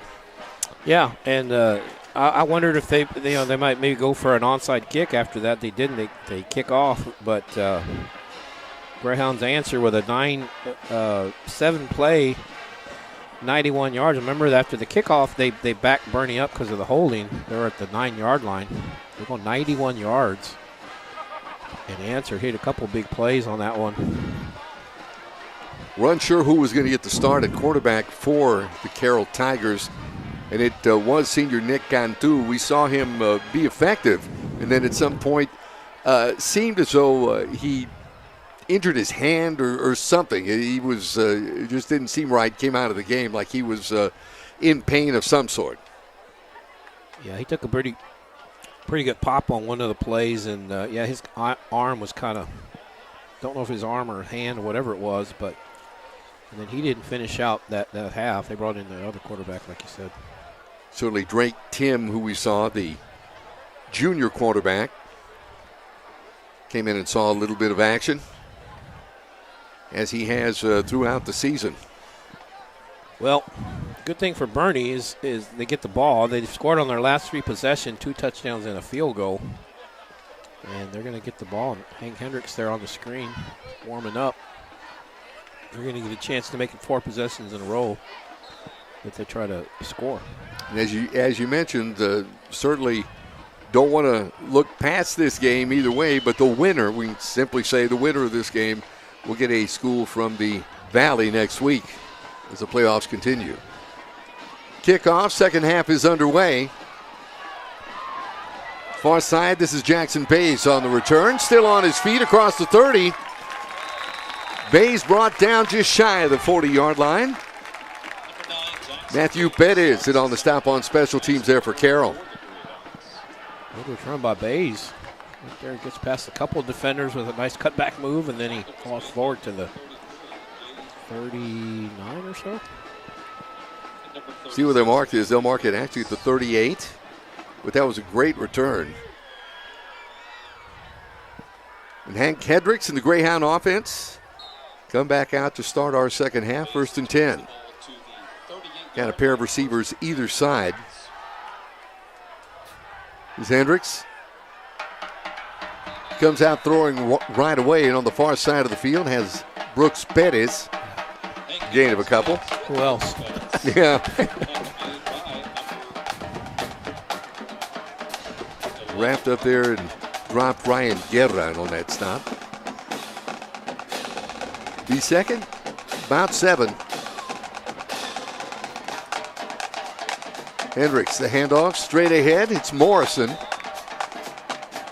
He'll get down to near the 45-yard line before he's tripped up. Well, it takes a pretty good pop right there. It looked like he ran into his own man. Yeah. Looked like he ran into Fritcher, and it knocked him off balance. And if he stays on his feet, he gets the first down easy, and probably a whole lot more. Third down and caught about 5 or 6 to get that first down movement. Got him. And here come the penalty markers. Boerne saying, no, it's against our visitors from Corpus Christi. The sparkling city by the sea. And it certainly is. Well, that's twice they've got him on that hard count. That clap, and you see the defensive end there, and then one of the Greyhounds touches him. But Keegan Fisher touches him when he's in the neutral zone.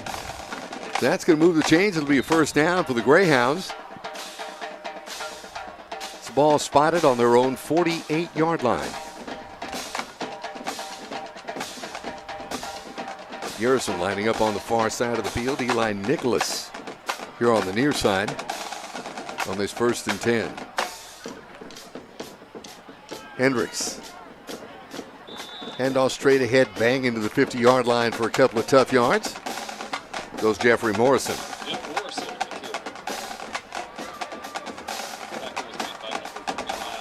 Just love it, especially, the way he carries that ball. You know he's going to get you a couple of tough yards right when you need them, if not more. 2nd down. Hank Hendricks pass to the far side. Brooks Bettis will have enough for a first down. He's over to make the stop is Ryan Guerra for Carroll. They're going to mark him short. They are going to mark him short. I thought he got it pretty easy. But knee went down right there. You can see on the replays, knee went down.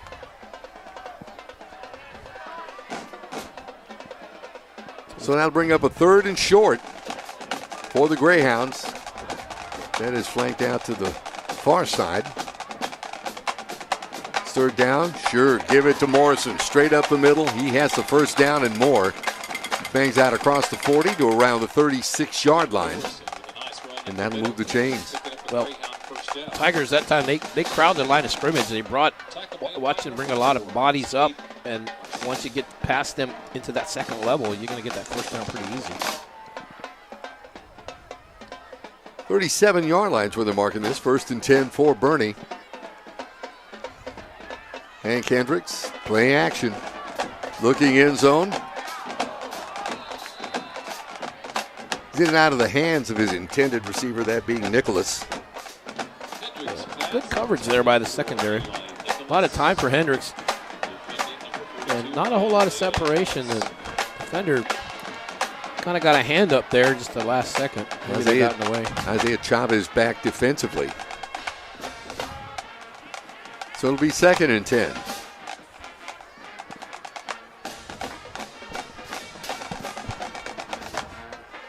Hank Hendricks. Quick pass complete across the 35. It's Brooks Bettis once again.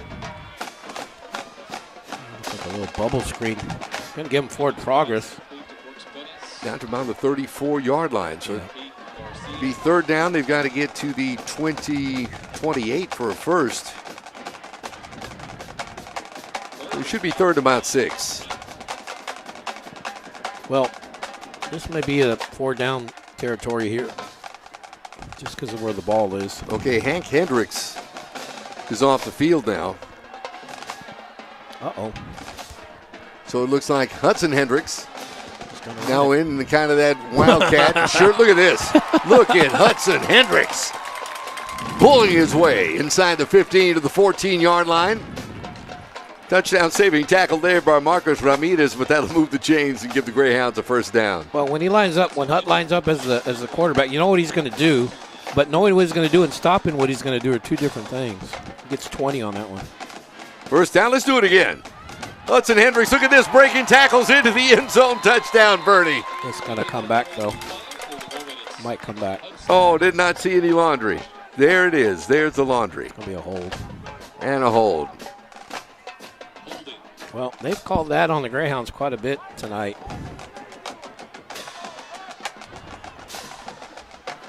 Maybe right there. Right, yes, right there. The old Wildcat, though. Yeah, didn't really need that block. He was pretty clear out in the open at that point.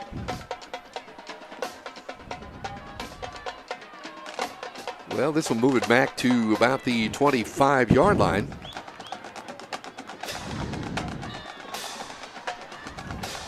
Still It's first down. Yeah, you still get first down, though. Hudson says, let's do it again. Straight up the middle, across the 20. He's still still going. Look at there. 15-yard line is where they're going to bring him down. Zayden Ben David in on the stop that time for Carroll. Oh, that's 3 straight Hudson Hendricks carry. He's coming out now, but he did his job. Deshaun Porter also. Ride the wild Hudson Hendricks. There you go. As Hank comes back into the game. It's second down. Second and about 10. Hank, quick drop, looking end zone. Pass complete. Stopped just shy of the end zone is Matthew Garrison. As he's ridden down, good presence of mind there by Hank. Well, look how much time he has. Real patient, just kind of keeping his feet moving. He sees an open man. He fires it and gets it first and goal for the Greyhounds at about the 2.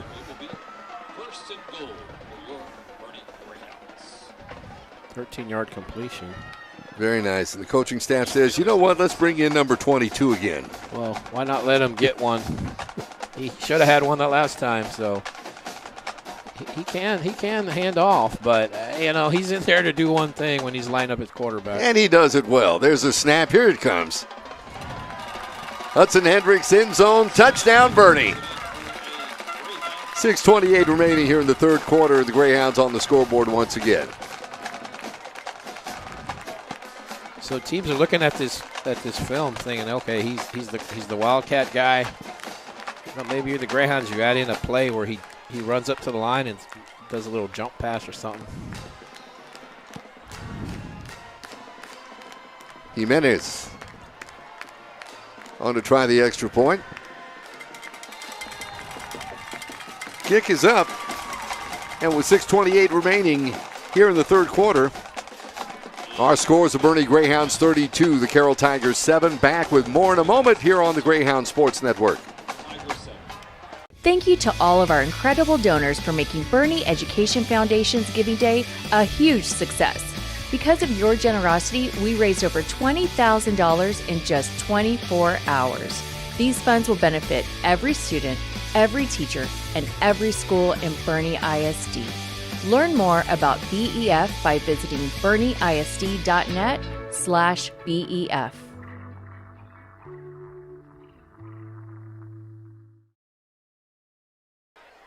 Well, it was a Hudson Hendricks offensive drive that time as he put on quite a show before scoring that 2-yard touchdown. Yeah, it goes 12 plays, 62 yards, took 5:30, and then you see Hut finishing it off. And what I like about that drive, it took almost half the quarter. So they burned half the quarter, and then you cap it with a little celebration with Ivan Perez. Kickoff coming. Fair catch called for. Taken that time by Cameron Salinas. The Carroll Tigers now will go on offense. First to 10. This is their first offensive drive of the second half. Yeah, because the Greyhounds took half the quarter on that last drive. So good time management. Yeah. Good clock management that time by Boerne. Well, and then when you take 6 minutes, you got to score. You can't not score if you take half the quarter. So, and they did. So, even if you get a field goal. Coming out at quarterback, yes, we're seeing Drake Tim once again. He finished the first half at quarterback. And now the junior is back in. Here's the handoff straight ahead. Oh, not much there. Braden Bays comes over to say, you're not getting far. And he's feeling it. Muhammad to carry. Look at Bays. He's already in the backfield. He's being held, it looked like, but he still is able to shake that off and hit on at the line of scrimmage, driving back a couple. Bays a big young man, 6'3", 250-pound senior. So there's a loss on that play. It'll be second down. Tim rolls right. Tim trying to find somebody to throw to downfield. This one in and out of the hands of Ben Bays. Well, that's why they tell you quarterbacks don't throw back across your body. That's why Especially when he's staring down his receiver and he pump fakes and he pump fakes and Boerne defenders, look how many purple shirts there correction, that wasn't Ben Bays. That was Jackson Bays. Jackson Bays. I know it was one of those Bays guys. But they're just reading Bays just reading his eyes, and he sees where he's going and just able to almost intercept that. Well, it's third down. Carroll's got to get to the 38 for a first down. Tim tries to put it away. He's not going to get far. It's Blake Burkholder. Call a brings him down. Horse collar, maybe. It looks like, yeah. Penalty markers are on the field. We'll check this out, and they're picking it up. Yeah, I think the official overruled him. I think he said he didn't get that. So he's got him on the front. Just grabbed him and pulled him down. Yep, got him in the front. So the official that was closer to it overruled the side judge that called it. So Carroll pinned back their own 20. They're going to have to punt. And once again, like we saw last week, nobody back for the Greyhounds. Punts in the air. Takes a Carroll Tigers roll inside the 25. Down to around the 23-yard line, and that's where Hank Hendricks brings the Greyhound offense out. Once again, 1st and 10. It's kind of like Boerne saying, we don't care where you make a start. We're just going to march down and score. That's kind of how they're looking at it. Yeah, they've got confidence in moving that football and doing quite a job in the process. Well, they've shown basically all year that they can score. And earlier in the game, they had that 91-yard drive. And remember, they come into this game scoring 49-50, 49-50 in their last 4.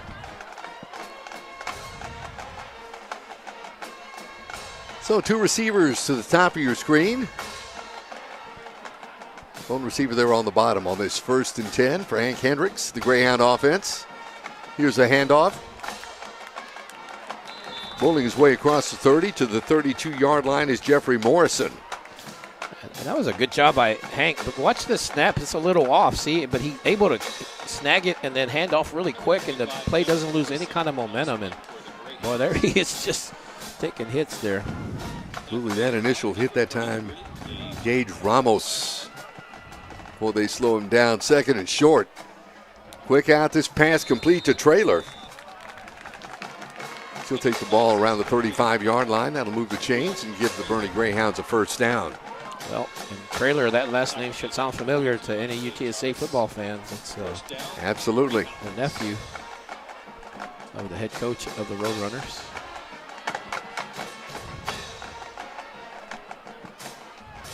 First and 10, Greyhounds. Comes Bays lining up on the other side.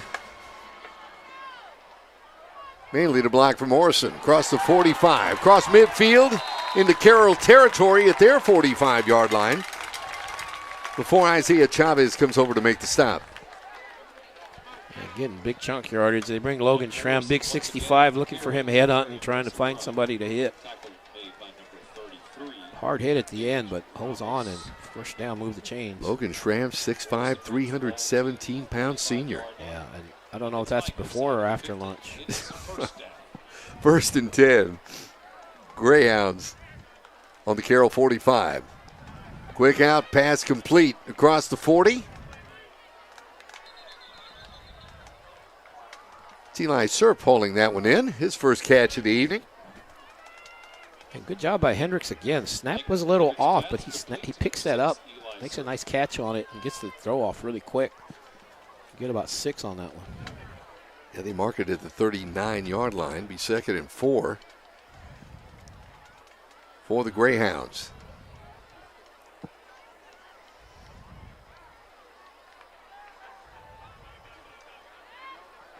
It's time to try Morrison once again.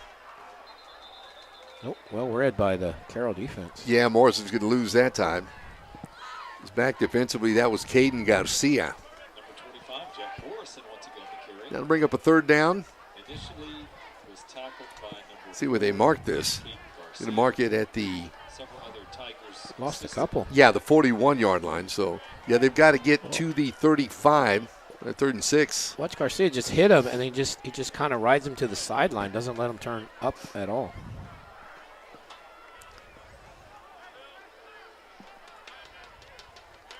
Hank Hendricks. Movement on that defensive line, but no harm, no foul. Hank looking near side, nothing there. Now finally unloads. Might have been picked. We'll check that out. No indication yet. As a matter of fact, turning over and coming up with the ball is Will Traylor. Wow, he wrestled it away from him, did Will? Because there was looked like the. He did. If you notice here, it's like almost a jump ball. Yeah, it looked like the defender had it. The defenders watch him. He steps in front of Traylor. See, he steps in front, and then they're just kind of battling for it. They give it to Traylor, though. Good way to retain possession. 1st and 10. Greyhounds. Hank Hendricks looking in the corner of the end zone. This time over through his intended receiver, Eli Serp. Be 2nd down. Well, I tell you, I was down there at halftime. It's starting to feel a little chilly. I was going to mention, good thing you brought there. that up.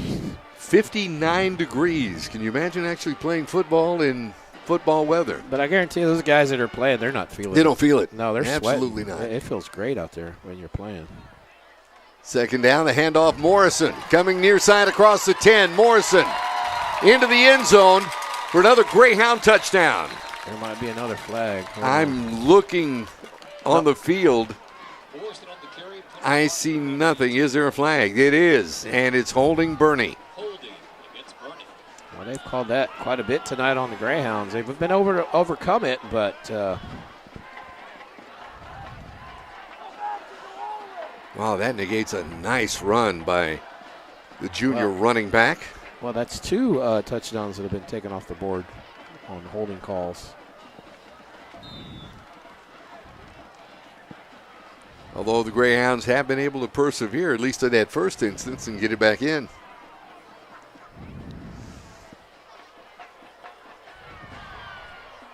So it's 2nd down from the Carroll 20-yard line. Hank Hendricks to give Morrison. Says, let's try this again. He bangs his way down to about the 10-yard line. Getting up off the bottom of that pile, number 33, Gage Ramos. Well, Hudson there, 22. You see him. But he was the blocker that time. He was kind of the blocker. And he's in there again. He's on that left side. You see Hut there on the replay. He's just kind of the lead blocker. 3rd down. Greyhounds can get a first at about the 8. Morrison once again. He got it. He got that 1st down and more as he gets down to about the 3-yard line. Before coming over to make the stop is Jared Raychard. Well, that's one thing about the Greyhounds tonight is they've had penalties, but they've been able to overcome them every single time. 1st and goal now, Greyhounds. Hank Hendricks to give to Morrison. Nope. Raychard once again on the stop as Morrison gets stopped at about the, I call it the 3. It'll be 2nd and goal. Yeah, Garcia in there, one of the first ones in there for the Tigers defense. I don't know if they're going to get another playoff before the end of the quarter. They don't have to if they don't want to. Just don't need to rush it. And I think the quarter has just come to an end. That is the case. So we got 3 in the books here from Boerne ISD Stadium. Our score, Greyhounds 32, the Carroll Tigers 7. We'll be back with 4th quarter action in just a moment here on the Greyhound Sports Network.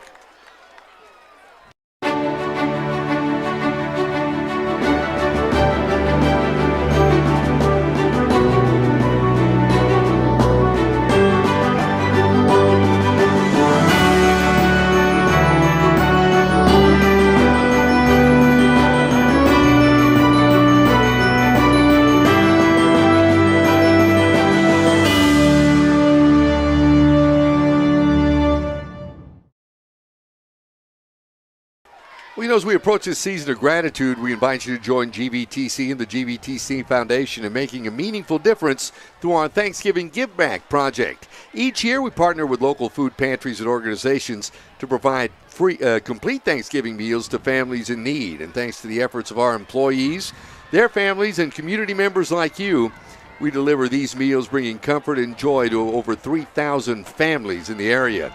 You can help keep this tradition alive by donating today. A simple gift of $40 can provide a full meal for a family in need. To contribute, simply text GIVE to 830-256-8855. And together, we can make a difference this Thanksgiving. Gary, go ahead. Well, speaking of Thanksgiving, you know why the turkey crossed the road? Here we go, because I was telling jokes on his side. That's where it was going, wasn't it, Gary? I'll tell you after this play. Heads off Morrison, this time into the end zone. No denying, touchdown, Boerne. So that's how we get the fourth quarter started with a Jeffrey Morrison touchdown run. Yeah, just simple handoff on that left side, and just only has to go a couple yards, able to get in there.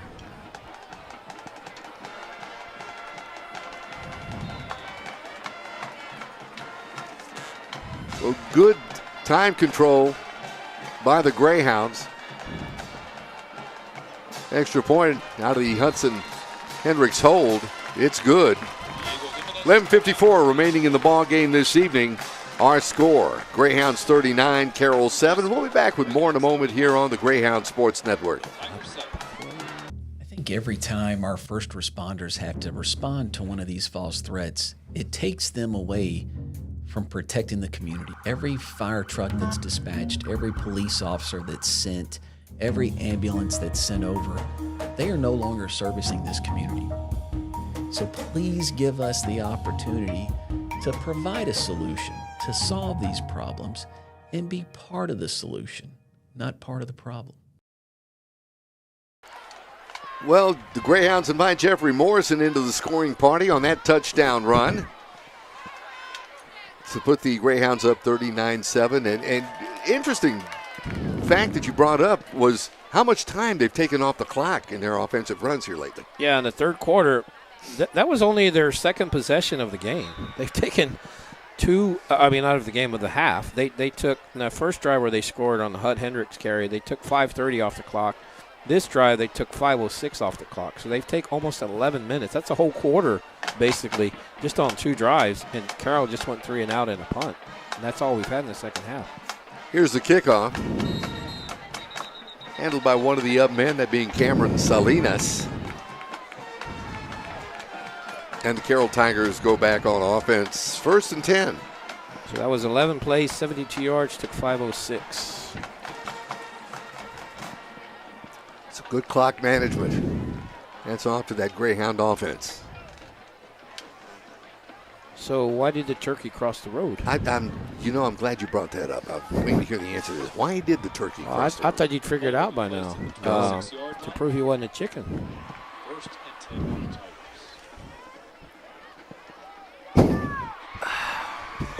Gosh, I thought my jokes were bad. 1st and 10. Well, they are, but mine aren't a whole lot better. But we're not keeping score. 1st and 10, Carroll. Line of scrimmage is their own 25-yard line. New quarterback in the game. Pass complete to the 30-yard line. Goes Braylon Swanson. This is Nate Bazan, the sophomore. Well, letting everybody play. The game's pretty much lopsided now. So Bazan got the start a couple of weeks ago when Carroll played Gregory Portland. Well, and like I said, this is their first playoff appearance in 7 years. So you're letting guys get – this is the third quarterback. You're letting a lot of different guys get playoff experience. 2nd down. Bazan dropping back. Looks to unload and does. He's open. He's got a man overthrew his intended receiver. It's Charles Marth. About the Boerne 25, not to bring up a 3rd down. As a matter of fact, it was interesting. Their first possession against Gregory Portland, Bazan went for the home run and had Swanson on a beautiful opening pass to get things started. Well, he had Marth that time, and just not able to get it to him. Marth, I believe, is the player who has the only Carroll score of the game. That's right, on that kickoff return. Got to get to the 36, and it's third down. Bazan pass complete. That'll be enough for a first down on the far side, and once again, the aforementioned Braylon Swanson hauling that one in. Well, you're seeing Boerne moving players in and out. They got 4 guys coming in just on this play right here, and so Boerne's just going to give stuff up underneath, but they're going to try to protect against that home run ball.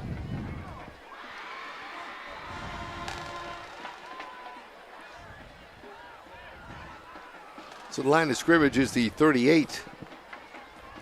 First and 10 for Carroll, that being the Carroll 38. Robert Muhammad in the backfield with quarterback Nate Bazan. Muhammad gets the call across the 40 down to around the 42-yard line before he's tripped up there. Cash Gatlin in on the stop. Well, he comes out of his shoe on that play. 31, that's Cash Gatlin. So from the 42, it'll be second down. Second and call it about 6 as they got to get to the 48 for a first down. The snap, Bazan. Quick pitch that time to Muhammad. Oh, he's knocked out of bounds. About the 46. Ronald Smith, sophomore. Well, just over with a big hit that time for the Greyhounds. So I believe Smith is a move up, I believe, for the playoffs, because I haven't seen him on the roster. Right. So this is a great experience for him, and he lowers the boom right here. Not only that, I wanted to make a statement there. Wow. And he sure did. Sophomore. So it's going to be third and about, call it 2. Bazan, the handoff straight ahead. They don't have it. Good defensive pursuit on Muhammad. He's getting up off the bottom once again. Cash Gatlin. Well, Greyhounds doing whole line, like hockey line changes. They're bringing 5 and 6 players in every play. Let's let a lot of different guys get playoff experience. Well, they did give him the first down, though. Generous spot, I felt. Yeah, I thought so. Well, first and 10, Carroll. Bazan play action. Once again trying to look downfield, nothing there. Bazan drops the ball. And I think he was able to fall on it. Yeah, very fortunate. And so the Tigers retain possession. Well, he's going to try to keep it here. He's going to step up and try to run. And there's one defender waiting for him right here. You see him step up. Just pops the ball loose on the hit. I'm not sure who that was. Very lucky bounce that Bazan would fall on that. Yep. Maybe loss of 1. Second and 11 now for Carroll. Bazan's pass complete to the far side to Braylon Swanson. It's a nice chunk of that back. Well, again, Boerne's kind of giving them underneath stuff. They're giving them the 5 and the 6 yards. They're just trying to protect deep stuff. So that little short out that wasn't there most of that first half is going to be there probably at this point going forward. Going to be third and about 3 for the Carroll Tigers from the 45. Bazan has a man. He will have the first down. That's Adriano, or correction. That is, correction, it is Adriano. Ignacio Adriano making the catch. Just a little wide receiver screen there. Comes back. Squeezes through there and falls forward, gets the first down. Another wholesale line change for the Greyhound defense. They're just shuffling players in 5 and 6 at a time. First and 10, Carroll from the Boerne 37. Bazan feeling pressure, steps up and gets rid of the ball. Pass complete. Cameron Salinas taking that one in for Carroll. Yeah, good job by Bazan. Watch him step up, sees a man, he wants to run, then he sees a man downfield, throws it, and he's open. Holds on, takes a hit, but he gets the first down. Garcia on the reception. Tackle was made by number. This is the first time, and correct me if I'm wrong, but I think this is the first time they've been to the red zone this evening. Yes, their only score is on a kickoff return. So it's 1st and goal now for Carroll. The handoff to Muhammad. Straight up the middle, touchdown Carroll Tigers. 7:21 remaining in the ball game, and the Carroll Tigers get on the board once again. Well, at this point, Greyhounds are 7 minutes away from locking this up, so they're letting some guys play, and they're getting their starters out, and they're kind of resting up, getting them ready for next week. De Leon with the extra point attempt is good. 7:21 remains in the ball game. Our score now, Boerne 39, Carroll 14. Back with more in a moment here on the Greyhound Sports Network. Thank you to all of our incredible donors for making Boerne Education Foundation's Giving Day a huge success. Because of your generosity, we raised over $20,000 in just 24 hours. These funds will benefit every student, every teacher, and every school in Boerne ISD. Learn more about BEF by visiting boerneisd.net/BEF.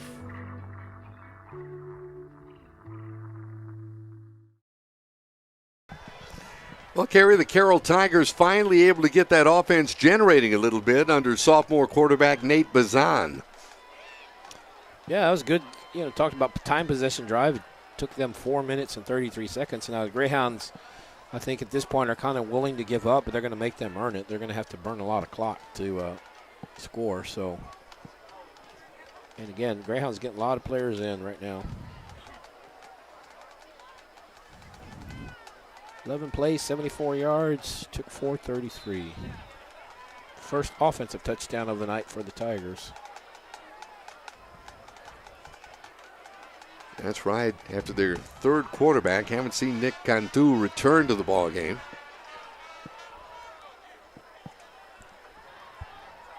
Here's the kickoff. And Frazier takes the fair catch. The Greyhounds will have the football.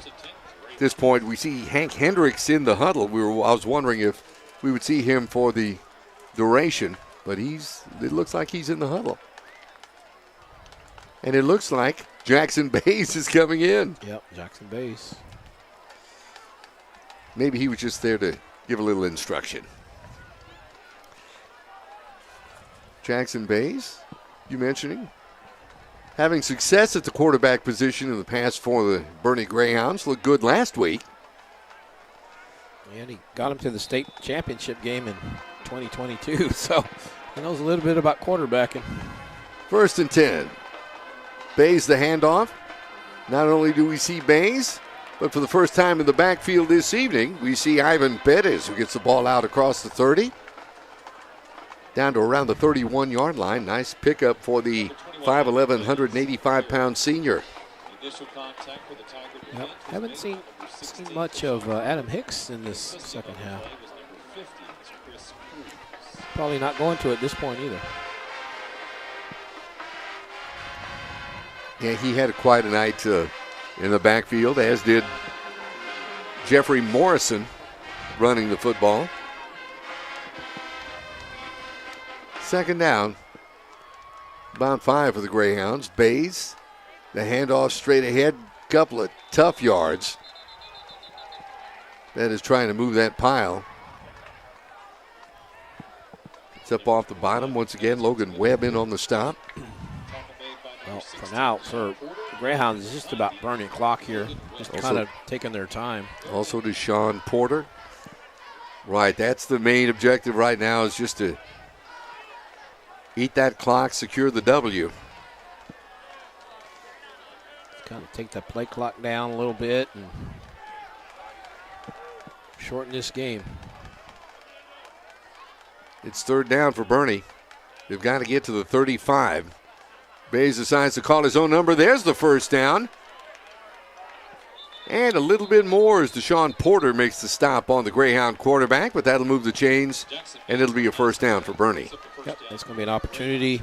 Unless they throw, it's going to be an opportunity for them to take a couple more minutes off the clock. And that was the design quarterback run for Bays. You don't see that a lot with Hank Hendricks, but they're not afraid to let Bays run. Bays a little bit thicker body there. Yeah, 5'11", 180 pounds. Good-sized quarterback. And it's 1st and 10 for the Greyhounds.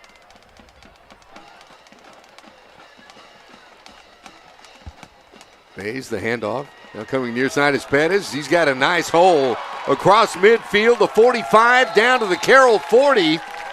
Goes Ivan Pettis. It's a candidate for our angry run of the night. He hits that hole. He's angry.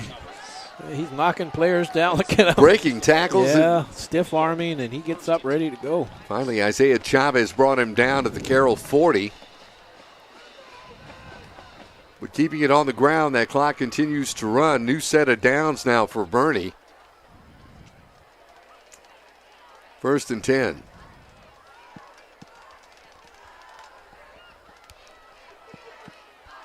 Bays, the snap, the handoff. Bettis this time not so fortunate as he's hit at the line of scrimmage.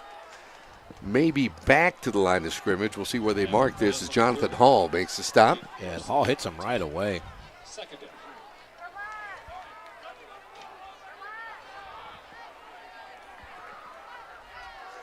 Another Tiger player in there. I'm not sure who that other one was. Might have been Bobby Ochoa.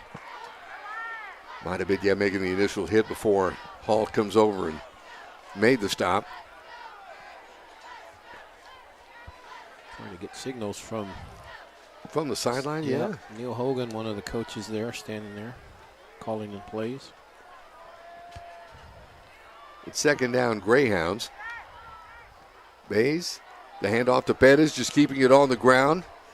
Bulling his way out to near the 35-yard line. You know, on the stop that time, Aiden Ben David. Take a look at that Pettis run. Well, they're stripping, trying to strip. Caden Garcia also in on that. Carroll called the timeout. So with that timeout, we'll take one as well with 3:27 remaining in the ball game. Boerne 39, Carroll 14. Back with more in a moment here on the Greyhound Sports Network. I think every time our first responders have to respond to one of these false threats, it takes them away from protecting the community. Every fire truck that's dispatched, every police officer that's sent, every ambulance that's sent over, they are no longer servicing this community. So please give us the opportunity to provide a solution, to solve these problems, and be part of the solution, not part of the problem. Well, with the sports editor of the Boerne Star newspaper, Kerry Barbosa, I'm Roland J. Reese, and we've seen another entertaining game tonight, wholly dominated by the Boerne Greyhounds. Well, you know what's neat for the Greyhounds? This is their first time they've had back-to-back games at home. If you look at their schedule, it's been alternating. Home, road, home, road, home, road. Last week at home, this week at home. 3rd down for the Greyhounds. Quarterback Jackson Bays. Clock continues to run. Look out. Pass on the far side of the field. That was intended for number 85, Danilo Gonzalez. Well, Brian Guerra reads that well. He steps up and good job by Gonzalez, kind of becoming a defender there. And he'll remain in the game. Apparently, looks like he was going flank to the far side. We'll check this out. I think the offense is going to stay on for this 4th down. It appears that way. Yeah, they didn't have the right personnel in. Brooks wanted to go in, but they put in somebody else, so they need to hurry here. Serpent Gonzalez flanked to the far side on this 4th down. Bays. Making the handoff, pass in and out of the hands of his intended receiver on the far side of the field. That being number 43. Hodgkin, another sophomore. Yeah, apparently not on the roster. Yeah, brought up on. Oh, there he is, Rory Hodgkin. Brought up probably for this game. Yeah, sophomore tight end Rory Hodgkin.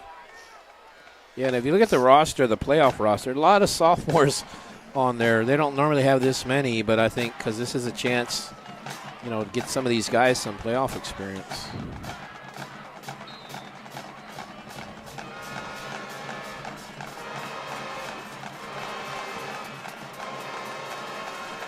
Twelve sophomores listed, and they don't normally carry that many on varsity. Well, the Tigers take over 1st and 10, and another quarterback in the game for Carroll. As the handoff that time went to Muhammad, who got the ball back out across the 40, down to around the 41-yard line. Seth Netherland in at quarterback. Seth, the son of the head coach for the Carroll Tigers. And it'll be 2nd down. Netherland. Pass complete. Stopped just shy of the midfield mark. Ball handled that time by Stephen McChester.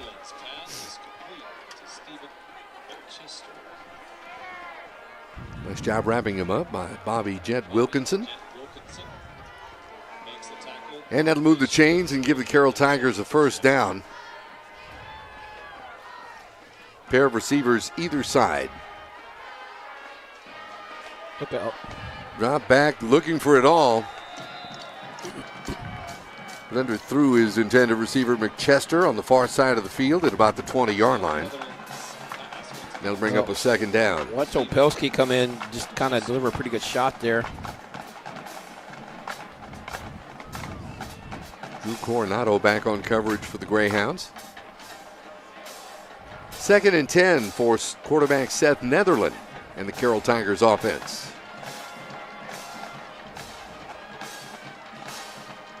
The give to Muhammad.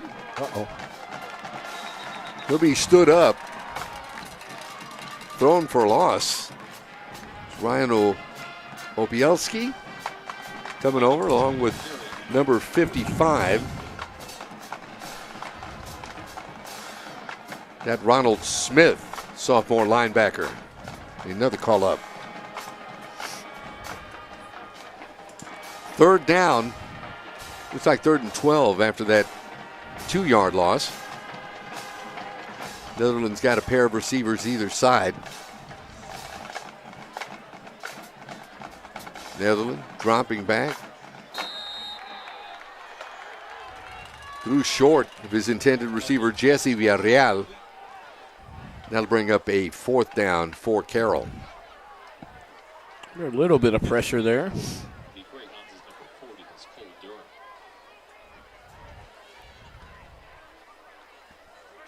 So depending, not sure how many timeouts Carroll has left. Looks like both teams have their full regimen. Well, I think the scoreboard's wrong because Carroll took one earlier. Remember, they took one. Oh, okay. Netherland unloading, looking downfield. Oh. Pass caught. McChester inside the 20. Down to around the 18-yard line. Well, and the Carroll Tigers keep this drive alive. It'll be 1st and 10. Well, that's just a nice catch. Good concentration. Goes up and get it, meets the ball in the air, and holds on and move the chains. Another red zone opportunity for the Tigers. Inside the 20, they're spotting this at the 18, that being the Greyhound 18. It's 1st and 10. Seth Netherland, quick out, pass complete.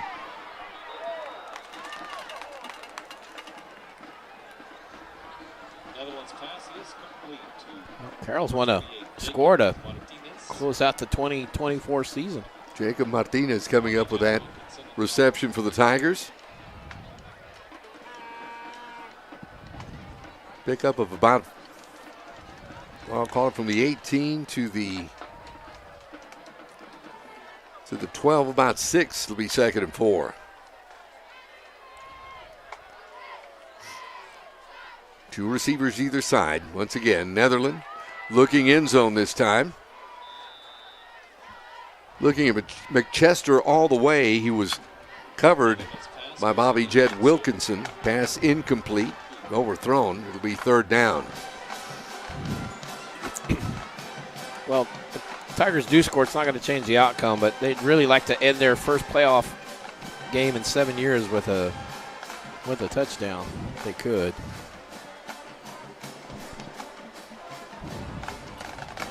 Single receiver either side on this third down. The handoff, Muhammad. He'll get them to move the chains, and it'll be a first and goal for Carroll.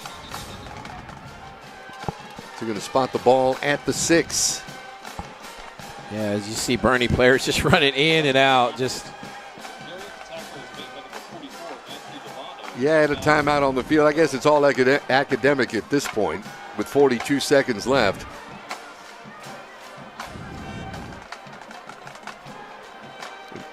And Boerne up 39-14. So I guess finish off these final 42 seconds and we look ahead to next week. Yeah, and it'd be Ed Koch Elsa, I believe, is one of the teams that's on the other side of the bracket, and I believe they're playing Missions Veterans Memorial. So the winner of that game, Ed Koch Elsa is the district winner because it's 1 versus 4, and I believe they're the district winner, and Missions Veterans is the 4th place team. First and goal to give Muhammad. It's down to inside the 2, maybe about the 1.5. Yeah, they've got time. And they'll take another timeout. Yeah, they want to get into the end zone. Yeah, they do. They want to end their year on a positive note. You know, like I said, it's not going to change the outcome, but it'd be a good taste, you know, to end it. It's a 3-hour drive home. You got school tomorrow. I'd like to end it on a positive note. That's right. While the Greyhounds regroup, celebrate this one for just a bit. Think ahead to next week and a trip to Laredo, as you were mentioning. Yeah, that's what they're looking at because they're playing a Valley school. So either way, whoever wins that one, so they're looking somewhere around Laredo is what they're hoping. And whoever wins that one gets to play Thanksgiving weekend, which is a big deal in high school to play Thanksgiving weekend. That's an accomplishment. Yes, it is.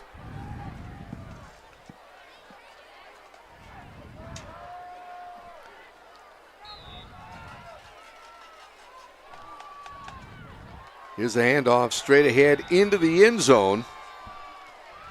Goes Muhammad for the Carroll touchdown with 26 seconds left. Well, this score may look a lot closer than it really was. Muhammad's had 2 touchdowns in their last 2 possessions for those 14 points. And if they make this, it's going to be 39-21, but it really wasn't that close. It was a pretty dominant performance by the Greyhounds. De Leon's extra point is good. And we got 26 ticks of the clock left in this one this evening. It's been all Boerne Greyhounds as they lead 39-21 over Carroll. We'll be back with more in a moment here on the Greyhound Sports Network. Oh my gosh, this means so much. The effort that these kids and all of us did it together. BEF, I cannot thank you enough to show that a teacher who is dyslexic, to show these kids that we can do things just like everyone else. I am so proud and so happy. Thank you.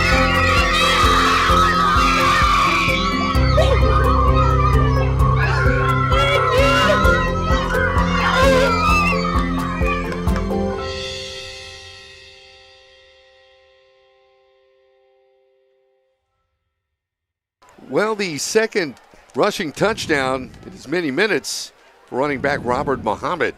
The Carroll Tigers takes that over from 2 yards out.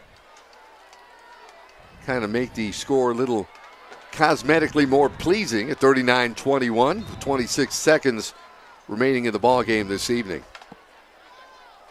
Another 11-play drive. Both their scoring drives in the fourth quarter have been 11-play drives. Here and catch once again. Frazier takes that.